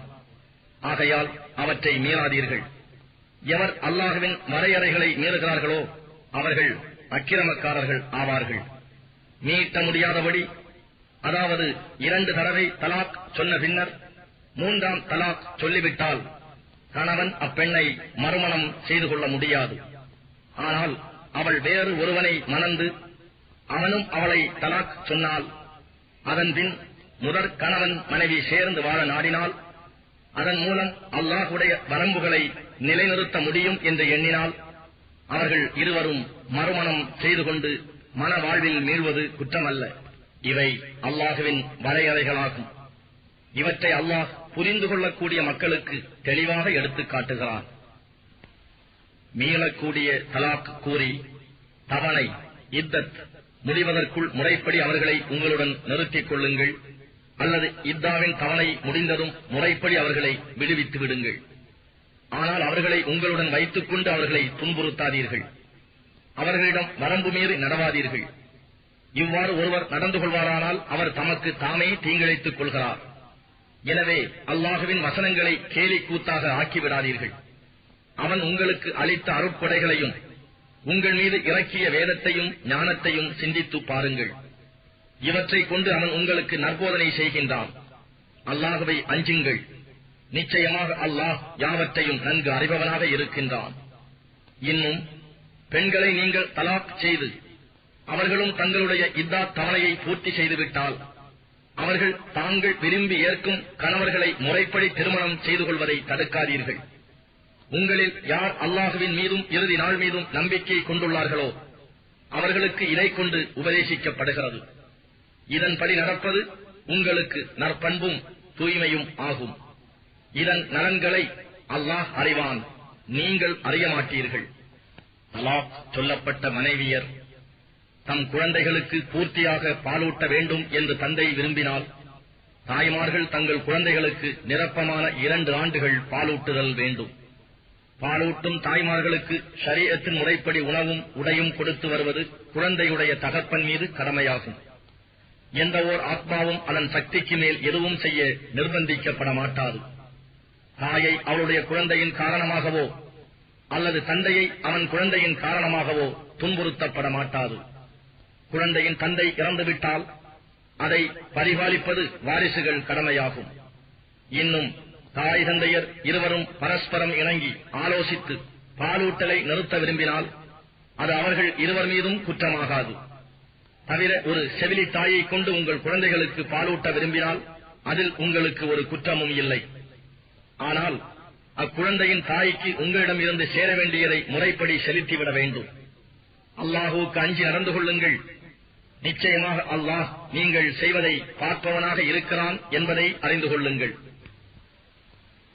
உங்களில் எவரேனும் மனைவியரை விட்டு மரணமாகினால் அம்மனைவியர் 4 மாதம் 10 நாள் பொறுத்திருக்க வேண்டும். இந்த இத்தத் தவணை பூர்த்தியானதும் அவர்கள் தங்கள் நாட்டத்திற்கு ஒப்ப தங்கள் காரியத்தில் ஒழுங்கான முறையில் எதுவும் செய்து கொள்வதில் உங்கள் மீது குற்றமில்லை. அல்லாஹ் நீங்கள் செய்வதை நன்கறிந்தவனாகவே இருக்கின்றான். இவ்வாறு இத்தா இருக்கும் பெண்ணுடன் திருமணம் செய்ய கருதி அது பற்றி குறிப்பாக அறிவிப்பதிலோ அல்லது மனதில் மறைவாக வைத்திருப்பதிலோ உங்கள் மீது குற்றமில்லை. நீங்கள் அவர்களைப் பற்றி எண்ணுகிறீர்கள் என்பதை அல்லாஹ் அறிவான். ஆனால் ரகசியமாக அவர்களிடம் திருமணம் பற்றி வாக்குறுதி செய்து கொள்ளாதீர்கள். ஆனால் இது பற்றி வழக்கத்திற்கு ஒத்த மார்க்கத்திற்கு உகந்த சொல்லை நீங்கள் சொல்லலாம். இன்னும் இத்தாவின் கெடு முடியும் வரை திருமண பந்தத்தை பற்றி தீர்மானித்து விடாதீர்கள். அல்லாஹ் உங்கள் உள்ளங்களில் உள்ளதை நிச்சயமாக அறிகின்றான் என்பதை நீங்கள் அறிந்து அவனுக்கு அஞ்சி நடந்து கொள்ளுங்கள். நிச்சயமாக அல்லாஹ் மன்னிப்பவனாகவும் பொறுமையாளனாகவும் இருக்கின்றான் என்பதை அறிந்து கொள்ளுங்கள். பெண்களை நீங்கள் தீண்டுவதற்கு முன் அல்லது அவர்களுடைய மகரை நிச்சயம் செய்வதற்கு முன் தலாக் சொன்னால் உங்கள் மீது குற்றமில்லை. ஆயினும் அவர்களுக்கு பயனுள்ள பொருள்களை கொடுத்து உதவுங்கள். அதாவது செல்வம் படைத்தவன் அவனுக்கு தக்க அளவும் ஏழை அவனுக்கு தக்க அளவும் கொடுத்து நியாயமான முறையில் உதவி செய்தல் வேண்டும். இது நல்லோர் மீது கடமையாகும். ஆயினும் அப்பெண்களை தீண்டுவதற்கு முன் ஆனால் மகர் நிச்சயித்த பின் நீங்கள் தலாக் சொல்வீர்களாயின் நீங்கள் குறிப்பிட்டிருந்த மகர் தொகையின் பாதி அவர்களுக்கு உண்டு. அப்பெண்களோ அல்லது எவர் கையில் அத்திருமணம் பற்றிய பிடி இருக்கிறதோ அவர்களோ முழுமையும் மன்னித்து விட்டால் அன்றி. ஆனால் இவ்விஷயத்தில் விட்டுக் கொடுப்பது பயபக்திக்கு மிக்க நெருக்கமானதாகும். இன்னும் உங்களுக்கு இடையே ஒருவருக்கு ஒருவர் உபகாரம் செய்து கொள்வதையும் மறவாதீர்கள். நிச்சயமாக அல்லாஹ் நீங்கள் செய்வதை பார்த்து கூலி கொடுப்பவனாக இருக்கின்றான்.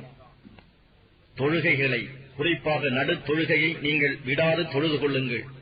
தொழுகையின் போது அல்லாஹுவின் முன்னிலையில் உள்ளச்சப்பாடுடன் நில்லுங்கள். ஆயினும் பகைவர்களையோ அல்லது வேறெதையுமோ கொண்டு நீங்கள் பயப்படும் நிலையில் இருந்தால் நடந்து கொண்டோ அல்லது சவாரி செய்து கொண்டோ ஆகிலும் தொழுது கொள்ளுங்கள். பின்னர் நீங்கள் அச்சம் தீர்ந்ததும் நீங்கள் அறியாமல் இருந்ததை அவன் உங்களுக்கு அறிவித்ததைப் போன்று நிறைவுடன் தொழுது அல்லாஹுவை நினைவு கூறுங்கள். உங்களில் எவரேனும் மனைவியரை விட்டு இறக்கும் நிலையில் இருப்பார்களானால் அப்பெண்களுக்கு ஓராண்டு வரை உணவு, உடை போன்ற தேவைகளை கொடுத்து ஆதரித்து வீட்டை விட்டு அவர்கள் வெளியேற்றப்படாதபடி வாரிசுகளுக்கு அவர்கள் மரண சாசனம் கூறுதல் வேண்டும். ஆனால் அப்பெண்கள் தாங்களே வெளியே சென்று முறைப்படி தங்கள் காரியங்களை செய்து கொண்டார்களானால் அதில் உங்கள் மீது குற்றமில்லை. மேலும் அல்லாஹ் வல்லமை உடையவனும் அறிவாற்றல் உடையவனும் ஆவான். மேலும் தலாக் கொடுக்கப்பட்ட பெண்களுக்கு நியாயமான முறையில் சம்ரட்சணை பெறுவதற்கு பாத்தியம் உண்டு. இது பயபக்தி உடையவர்கள் மீது கடமையாகும். நீங்கள் தெளிவாக உணர்ந்து அதன்படி நடந்து வருமாறு அல்லாஹ் உங்களுக்கு தன்னுடைய வசனங்களை இவ்வாறு விளக்குகின்றான். நபியே, மரண பயத்தால் தம் வீடுகளை விட்டும் ஆயிரக்கணக்கில் வெளியேறியவர்களை நீர் கவனிக்கவில்லையா? அல்லாஹ் அவர்களிடம் இறந்து விடுங்கள் என்று கூறினான். மீண்டும் அவர்களை உயிர்ப்பித்தான். நிச்சயமாக அல்லாஹ் மனிதர்கள் மீது பெரும் கருணை உடையவன். ஆனால் மனிதர்களில் பெரும்பாலோர் நன்றி செலுத்துவதில்லை. மோமீன்களே, நீங்கள் அல்லாஹுவின் பாதையில் போரிடுங்கள். நிச்சயமாக அல்லாஹ் யாவற்றையும் செவி மடுப்பவனாகவும் நன்கு அறிபவனாகவும் இருக்கின்றான் என்பதையும் அறிந்து கொள்ளுங்கள். கஷ்டத்தில் இருப்போருக்காக அல்லாஹுவுக்கு அழகிய கடன் எவர் கொடுக்கின்றாரோ அதை அவருக்கு அவன் இருமடங்காக்கி பன்மடங்காகச் செய்வான். அல்லாஹ்தான் உங்கள் செல்வத்தை சுருக்குகிறான். அவனே அதை பெருக்கியும் தருகிறான். அன்றியும் நீங்கள் அவனிடமே மீட்டப்படுவீர்கள். நபியே, மூசாவுக்கு பின் இஸ்ரவேல் மக்களின் தலைவர்களை நீர் கவனித்தீரா? அவர்கள் தம் நபியிடம், நாங்கள் அல்லாஹுவின் பாதையில் போரிடுவதற்காக ஓர் அரசனை ஏற்படுத்துங்கள் என்று கூறிய பொழுது அவர், போர் செய்தல் உங்கள் மீது கடமையாக்கப்பட்டால் நீங்கள் போரிட மாட்டீர்களா என்று கேட்டார். அதற்கு அவர்கள், எங்கள் மக்களையும் எங்கள் வீடுகளையும் விட்டு நாங்கள் வெளியேற்றப்பட்ட பின் அல்லாஹுவின் வழியில் போரிடாமல் நாங்கள் எவ்வாறு இருக்க முடியும் என்று கூறினார்கள். எனினும் போரிடுமாறு அவர்களுக்கு கட்டளையிடப்பட்ட பொழுதோ அவர்களில் ஒரு சிலரை தவிர மற்றெல்லோரும் புறமுதுகு காட்டி திரும்பிவிட்டனர். இவ்வாறு அக்கிரமம் செய்வோரை அல்லாஹ் நன்கறிவான். அவர்களுடைய நபி அவர்களிடம், நிச்சயமாக அல்லாஹ் தாலூத்தை உங்களுக்கு அரசனாக அனுப்பியிருக்கிறான் என்று கூறினார். அதற்கு அவர்கள், எங்கள் மீது அவர் எப்படி அதிகாரம் செலுத்த முடியும்? அதிகாரம் செலுத்த அவரை விட நாங்கள்தான் தகுதியுடையவர்கள். மேலும் அவருக்கு திரண்ட செல்வமும் கொடுக்கப்படவில்லையே என்று கூறினார்கள்.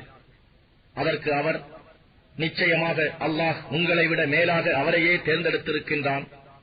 இன்னும் அறிவாற்றலிலும் உடல் வலிமையிலும் அவருக்கு அதிகமாக வழங்கியுள்ளான். அல்லாஹ் தான் நாடியோருக்கு தன் அரசு அதிகாரத்தை வழங்குகிறான். இன்னும் அல்லாஹ் விசாலமான கொடையுடையவன், யாவற்றையும் நன்கறிபவன் என்று கூறினார். இன்னும் அவர்களுடைய நபி அவர்களிடம், நிச்சயமாக அவருடைய அரசு அதிகாரத்திற்கு அடையாளமாக ஒரு தாபூத், பேழை வரும். அதில் உங்களுக்கு உங்கள் ரப்பிடம் இருந்து ஆறுதல் கொடுக்கக்கூடியவை இருக்கும். இன்னும் மூசாவின் சந்ததியினரும் ஹாரூனின் சந்ததியினரும் விட்டுச் சென்றவற்றின் மீதம் உள்ளவையும் இருக்கும். அதை மலக்குகள், வானவர்கள் சுமந்து வருவார்கள். நீங்கள் மூமீன்களாக இருப்பின் நிச்சயமாக இதில் உங்களுக்கு அத்தாட்சி இருக்கின்றது என்று கூறினார். பின்னர் தாலூத் படைகளுடன் புறப்பட்ட போது அவர், நிச்சயமாக அல்லாஹ் உங்களை வழியில் ஓர் ஆற்றைக் கொண்டு சோதிப்பான். யார் அதிலிருந்து நீர் அருந்துகின்றாரோ அவர் என்னைச் சேர்ந்தவர் அல்லர். தவிர ஒரு சிறங்கை தண்ணீர் தவிர யார் அதில் நின்றும் அதிகமாக நீர் அருந்தவில்லையோ நிச்சயமாக அவர் என்னை சார்ந்தவர் என்று கூறினார். அவர்களில் ஒரு சிலரை தவிர பெரும்பாலோர் அதிலிருந்து அதிகமாக நீர் அருந்தினார்கள். பின்னர் தாலூத்தும் அவருடன் ஈமான் கொண்டோரும் ஆற்றை கடந்ததும் ஒரு சிறங்கைக்கும் அதிகமாக நீர் அருந்தியோர் ஜாலூத்துடனும் அவன் படைகளுடனும் இன்று போர் செய்வதற்கு எங்களுக்கு வலுவில்லை என்று கூறிவிட்டனர். ஆனால் நாம் நிச்சயமாக அல்லாஹ்வை சந்திப்போம் என்று உறுதி கொண்டிருந்தோர் எத்தனையோ சிறு கூட்டத்தார்கள் பெருங்கூட்டத்தாரை அல்லாஹ்வின் அருள்மிக்க அனுமதி கொண்டு வென்றிருக்கின்றார்கள். மேலும் அல்லாஹ் பொறுமையாளர்களுடன் இருக்கின்றான் என்று கூறினார்கள். மேலும் ஜாலூத்தையும் அவன் படைகளையும் களத்தில் சந்திக்க அவர்கள் முன்னேறிச் சென்றபோது, இறைவா, எங்களுக்கு பொறுமையை தந்தருள்வாயாக, எங்கள் பாதங்களை உறுதியாக்குவாயாக, நிராகரிப்பவரான இம்மக்கள் மீது நாங்கள் வெற்றியடைய உதவி செய்வாயாக என கூறி பிரார்த்தனை செய்தனர். இவ்வாறு அவர்கள் அல்லாஹ்வின் அருள்மிக்க அனுமதி கொண்டு ஜாலூத்தின் படையை முறியடித்தார்கள். தாவூத் ஜாலூத்தை கொன்றார். அல்லாஹ் தாவூதுக்கு அரசுரிமையையும் ஞானத்தையும் கொடுத்தான். தான் விரும்பியவற்றையெல்லாம் அவருக்கு கற்பித்தான். இவ்விதமாக அல்லாஹ் மக்களின் நன்மை செய்யும் ஒரு கூட்டத்தினரை கொண்டு தீமை செய்யும் மற்றொரு கூட்டத்தினரை தடுக்காவிட்டால் உலகம் குழப்பத்தால் அழிந்தே விடும். ஆயினும் நிச்சயமாக அல்லாஹ் அகிலத்தார் மீது பெருங்கருணை உடையோனாக இருக்கின்றான். நபியே, இவை அல்லாஹுவின் வசனங்களாகும். இவற்றை நாம் உண்மையைக் கொண்டு உமக்கு ஓதிக் காண்பிக்கின்றோம். நிச்சயமாக நீர் நம்மால் அனுப்பப்பட்ட தூதர்களில் ஒருவர்தாம். அத்தூதர்கள் அவர்களில் சிலரை விட மேன்மையாக்கி இருக்கின்றோம். அவர்களில் சிலருடன் அல்லாஹ் பேசியிருக்கின்றான். அவர்களில் சிலரை பதவிகளில் உயர்த்தியும் இருக்கின்றான். தவிர மரியமுடைய மகன் ஈசாவுக்கு நாம் தெளிவான அத்தாட்சிகளை கொடுத்தோம். இன்னும் ரூஹுல் குத்ஸ் என்னும் பரிசுத்த ஆத்மாவை கொண்டு அவருக்கு உதவி செய்தோம். அல்லாஹ் நாடியிருந்தால் தங்களிடம் தெளிவான அத்தாட்சிகள் வந்த பின்னரும் அத்தூதுவர்களுக்கு பின்வந்த மக்கள் தங்களுக்குள் சண்டை செய்து கொண்டிருக்க மாட்டார்கள். ஆனால் அவர்கள் வேறுபாடுகள் கொண்டனர். அவர்களில் ஈமான் கொண்டோரும் உள்ளனர், அவர்களில் நிராகரித்தோரும் உள்ளனர். அல்லாஹ் நாடியிருந்தால் அவர்கள் இவ்வாறு சண்டை செய்து கொண்டிருக்க மாட்டார்கள். ஆனால் அல்லாஹ் தான் நாடியவற்றை செய்கின்றான். நம்பிக்கை கொண்டோரே, பேரங்களும் நட்புறவுகளும் பரிந்துரைகளும் பயன் தராத அந்த இறுதி தீர்ப்பு நாள் வருவதற்கு முன்னர் நாம் உங்களுக்கு அளித்தவற்றிலிருந்து நல்வழிகளில் செலவு செய்யுங்கள். இன்னும் நிராகரிப்பவர்களாக இருக்கின்றார்களே, அவர்கள்தாம் அநியாயக்காரர்கள். அல்லாஹ், அவனை தவிர வணக்கத்திற்கு உரிய நாயன் வேறு இல்லை. அவன் என்றென்றும் ஜீவித்திருப்பவன், என்றென்றும் நிலைத்திருப்பவன். அவனை அறிதுயிலோ உறக்கமோ பீடிக்கா. வானங்களில் உள்ளவையும் பூமியில் உள்ளவையும் அவனுக்கே உரியன. அவன் அனுமதியின்றி அவனிடம் யார் பரிந்துரை செய்ய முடியும்? படைப்பினங்களுக்கு முன்னர் உள்ளவற்றையும் அவற்றுக்கு பின்னர் உள்ளவற்றையும் அவன் நன்கறிவான். அவன் ஞானத்திலிருந்து எதனையும் அவன் நாட்டமின்றி எவரும் அறிந்து கொள்ள முடியாது. அவனுடைய அரியாசனம் வானங்களிலும் பூமியிலும் பறந்து நிற்கின்றது. அவ்விரண்டையும் காப்பது அவனுக்கு சிரமத்தை உண்டாக்குவதில்லை. அவன் மிக உயர்ந்தவன், மகிமை மிக்கவன். இஸ்லாமிய மார்க்கத்தில் எவ்வகையான நிர்பந்தமும் இல்லை. வழிகேட்டிலிருந்து நேர்வழி முற்றிலும் பிரிந்து தெளிவாகிவிட்டது. ஆகையால் எவர் வழிகெடுப்பவற்றை நிராகரித்து அல்லாஹுவின் மீது நம்பிக்கை கொள்கிறாரோ அவர் அறந்துவிடாத கெட்டியான கயிற்றை நிச்சயமாக பற்றிக் கொண்டார். அல்லாஹ் யாவற்றையும் செவியுறுவோனாகவும் நன்கு அறிவோனாகவும் இருக்கின்றான்.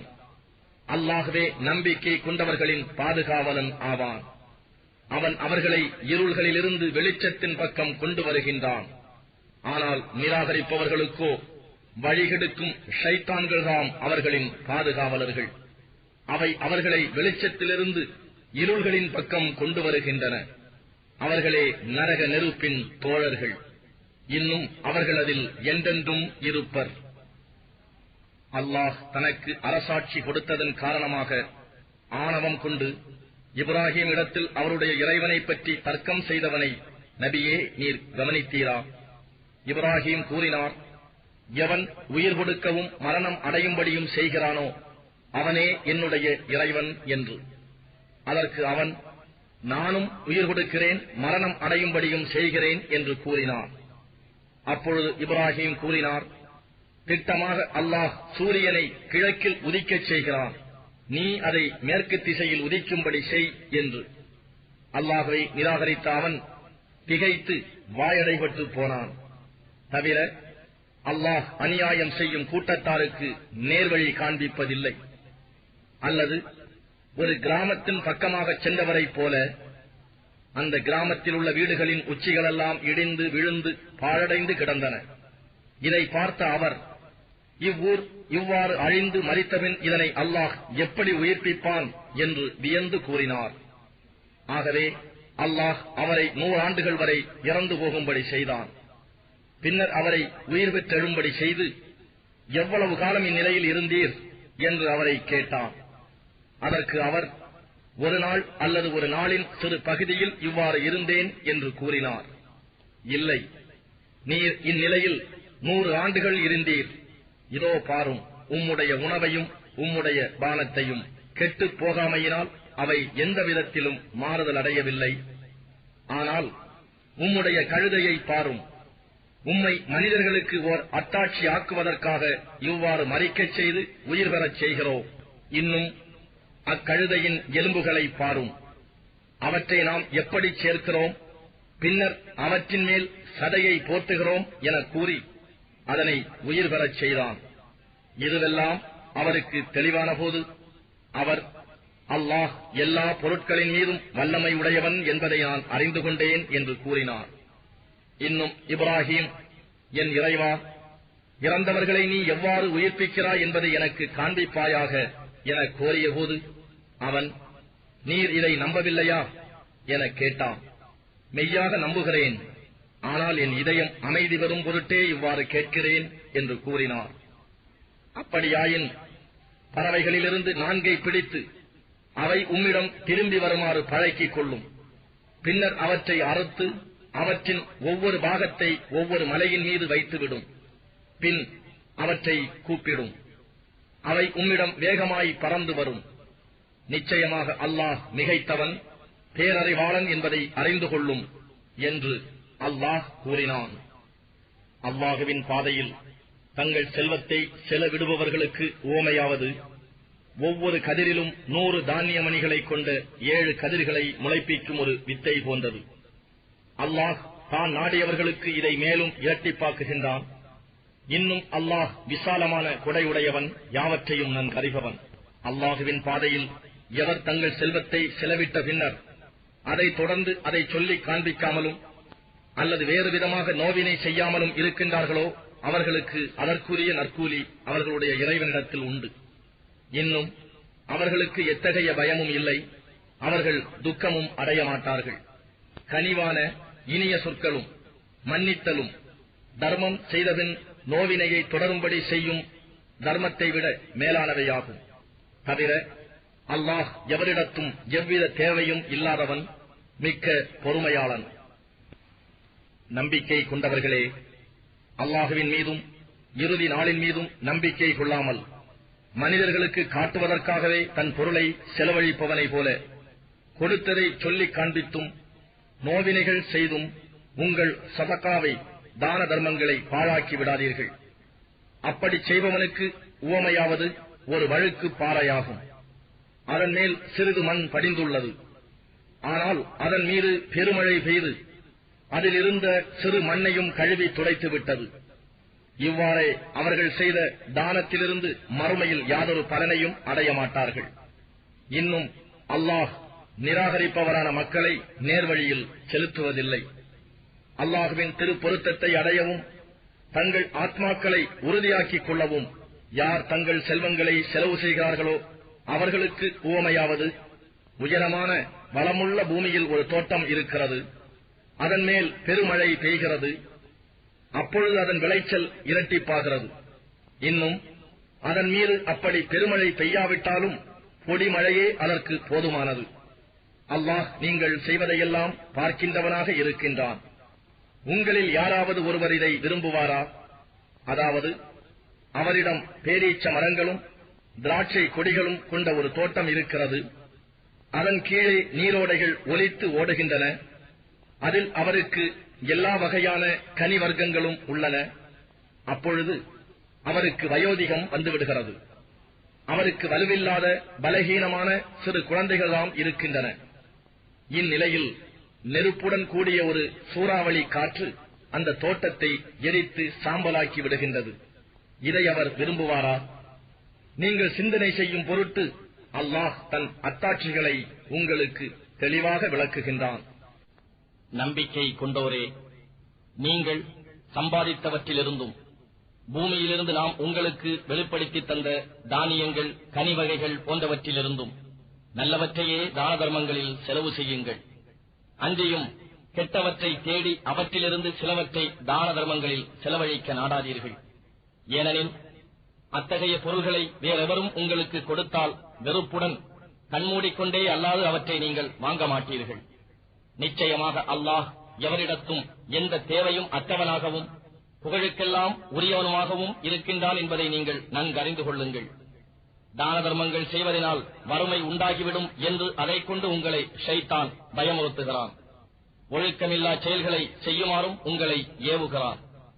ஆனால் அல்லாஹுவோ நீங்கள் தான தர்மங்கள் செய்தால் தன்னிடம் இருந்து மன்னிப்பும் அருளும் பொருளும் மிக்க செல்வமும் கிடைக்கும் என்று வாக்களிக்கின்றான்.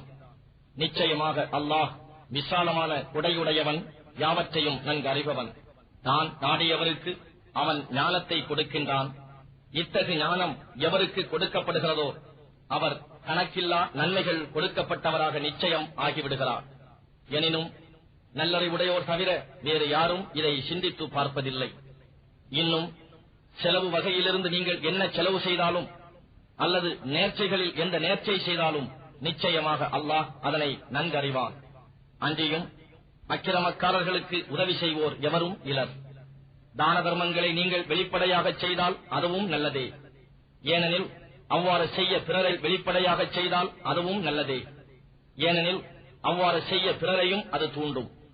எனினும் அவற்றை மறைத்து ஏழை எளியோருக்கு அவை கிடைக்கும்படி செய்தால் அது உங்களுக்கு இன்னும் நல்லது. அது உங்களுடைய பாவங்களையும் நீக்கும். நீங்கள் செய்வதையெல்லாம் அல்லாஹ் நன்கறிந்தவனாகவே இருக்கின்றான். நபியே, அவர்களை நேர்வழியில் நடத்துவது உம் கடமை அல்ல. ஆனால் தான் நாடியவர்களை அல்லாஹ் நேர்வழியில் செலுத்துகின்றான். இன்னும் நல்லதில் நீங்கள் எதை செலவிடினும் அதுவும் உங்களுக்கே நன்மை பயப்பதாகும். அல்லாஹுவின் திருமுகத்தை நாடியே அல்லாது வீண் பெருமைக்காக செலவு செய்யாதீர்கள். நன்மையை நாடி நீங்கள் எதை செலவு செய்தாலும் அதற்கு உரிய நற்பயன் உங்களுக்கு பூரணமாக திருப்பிக் கொடுக்கப்படும். நீங்கள் அநியாயம் செய்யப்பட மாட்டீர்கள். பூமியில் நடமாடி தம் வாழ்க்கை தேவைகளை நிறைவேற்ற ஏதும் செய்ய முடியாத அளவுக்கு அல்லாஹுவின் பாதையில் தங்களை அர்ப்பணித்துக் கொண்டவர்களுக்குத்தான் உங்களுடைய தான தர்மங்கள் உரியவையாகும். பிறரிடம் யாசிக்காத அவர்களுடைய பேணுதலைக் கண்டு அறியாதவன் அவர்களை செல்வந்தர்கள் என்று எண்ணிக்கொள்கிறான். அவர்களுடைய வறுமையின் அடையாளங்களால் அவர்களை நீர் அறிந்து கொள்ளலாம். அவர்கள் மனிதர்களிடம் வருந்தி எதையும் கேட்க மாட்டார்கள். இத்தகையோருக்காக நல்லதில் நின்று நீங்கள் எதை செலவு செய்தாலும் அதை நிச்சயமாக அல்லாஹ் நன்கறிகின்றான்.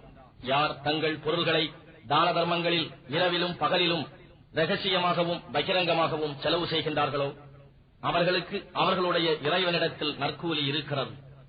அவர்களுக்கு அச்சமும் இல்லை, அவர்கள் துக்கப்படவும் மாட்டார்கள். யார் வட்டி வாங்கி தின்கிறார்களோ அவர்கள் மறுமையில் ஷைத்தானால் தீண்டப்பட்ட ஒருவன் பைத்தியம் பிடித்தவனாக எழுவது போல் அல்லாமல் வேறுவிதமாய் எழமாட்டார்கள்.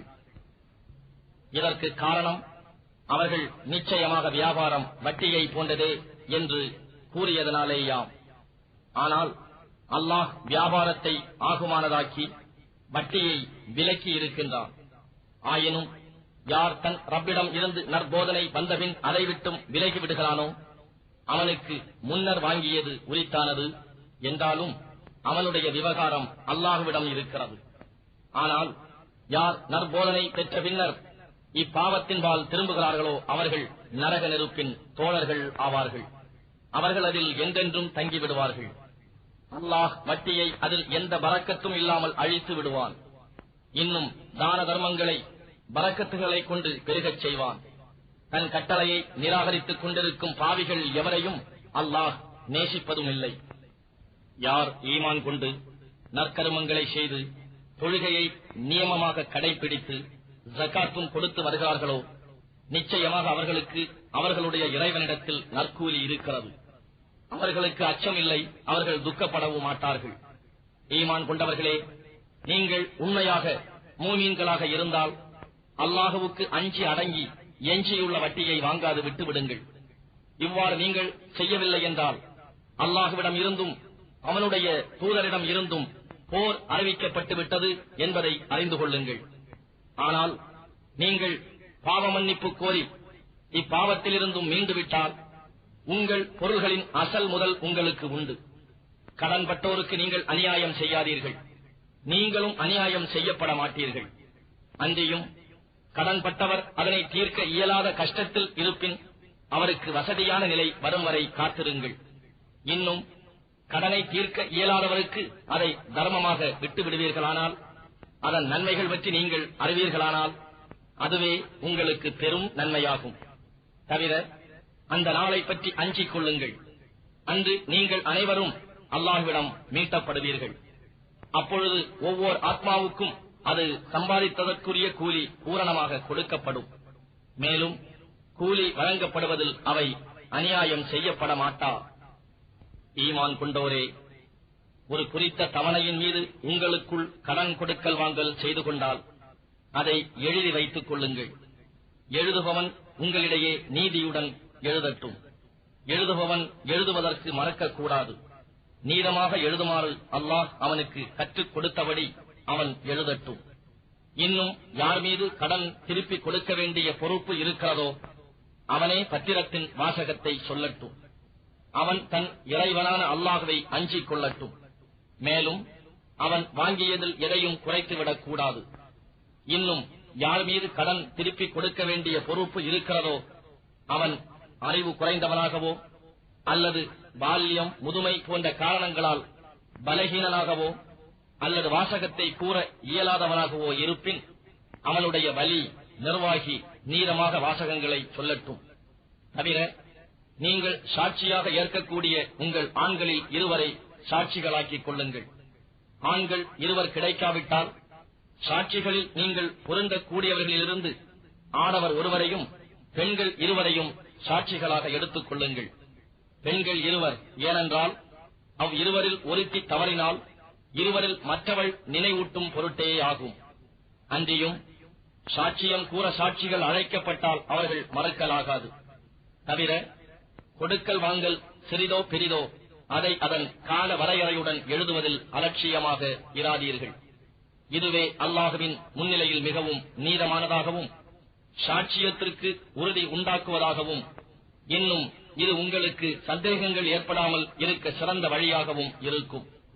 எனினும் உங்களிடையே சுற்றி வரும் ரொக்க வியாபாரமாக இருப்பின் அதை எழுதிக் கொள்ளாவிட்டாலும் உங்கள் மீது குற்றமில்லை. ஆனால் அவ்வாறு நீங்கள் வியாபாரம் செய்யும் போதும் சாட்சிகளை வைத்துக் கொள்ளுங்கள். அன்றியும் எழுதுபவனையோ சாட்சியையோ உங்களுக்கு சாதகமாக இருப்பதற்காகவோ வேறு காரணத்திற்காகவோ துன்புறுத்தாதீர்கள். நீங்கள் அப்படி செய்வீர்களாயின் அது உங்கள் மீது நிச்சயமாக பாவமாகும். அல்லாஹுவுக்கு அஞ்சிக் கொள்ளுங்கள். ஏனெனில் அல்லாஹ் தான் உங்களுக்கு நேரிய இவ்விதிமுறைகளை கற்றுக் கொடுக்கிறார். தவிர அல்லாஹ்வே எல்லா பொருட்களையும் பற்றி நன்கு அறிபவன். இன்னும் நீங்கள் பிரயாணத்தில் இருந்து அச்சமயம் எழுதுபவனை நீங்கள் காணப்பெறாவிட்டால் கடன் பத்திரத்திற்கு பதிலாக ஏதேனும் ஒரு பொருளை கடன் கொடுத்தவன் அடமானமாக பெற்றுக் கொள்ளலாம். ஆனால் உங்களில் ஒருவர் மற்றவரை நம்பி இவ்வாறு ஒரு பொருளை காப்பாக வைத்தால் யாரிடத்தில் அமானிதம் வைக்கப்பட்டதோ அவன் அதனை ஒழுங்காக திருப்பிக் கொடுத்துவிட வேண்டும். அவன் தன் இறைவனாகிய அல்லாஹ்வை அஞ்சிக் கொள்ளட்டும். அன்றியும் நீங்கள் சாட்சியத்தை மறைக்க வேண்டாம். எவன் ஒருவன் அதை மறைக்கின்றானோ நிச்சயமாக அவனுடைய இருதயம் பாவத்துக்குள்ளாகிறது. இன்னும் நீங்கள் செய்வதையெல்லாம் அல்லாஹ் நன்கு அறிவான். வானங்களிலும் பூமியிலும் உள்ளவை அனைத்தும் அல்லாஹுவுக்கே உரியன. இன்னும் உங்கள் உள்ளங்களில் இருப்பதை நீங்கள் வெளிப்படுத்தினாலும் அல்லது அதை நீங்கள் மறைத்தாலும் அல்லாஹ் அதை பற்றி உங்களை கணக்கு கேட்பான். இன்னும் தான் நாடியவரை மன்னிப்பான், தான் நாடியவரை வேதனையும் செய்வான்.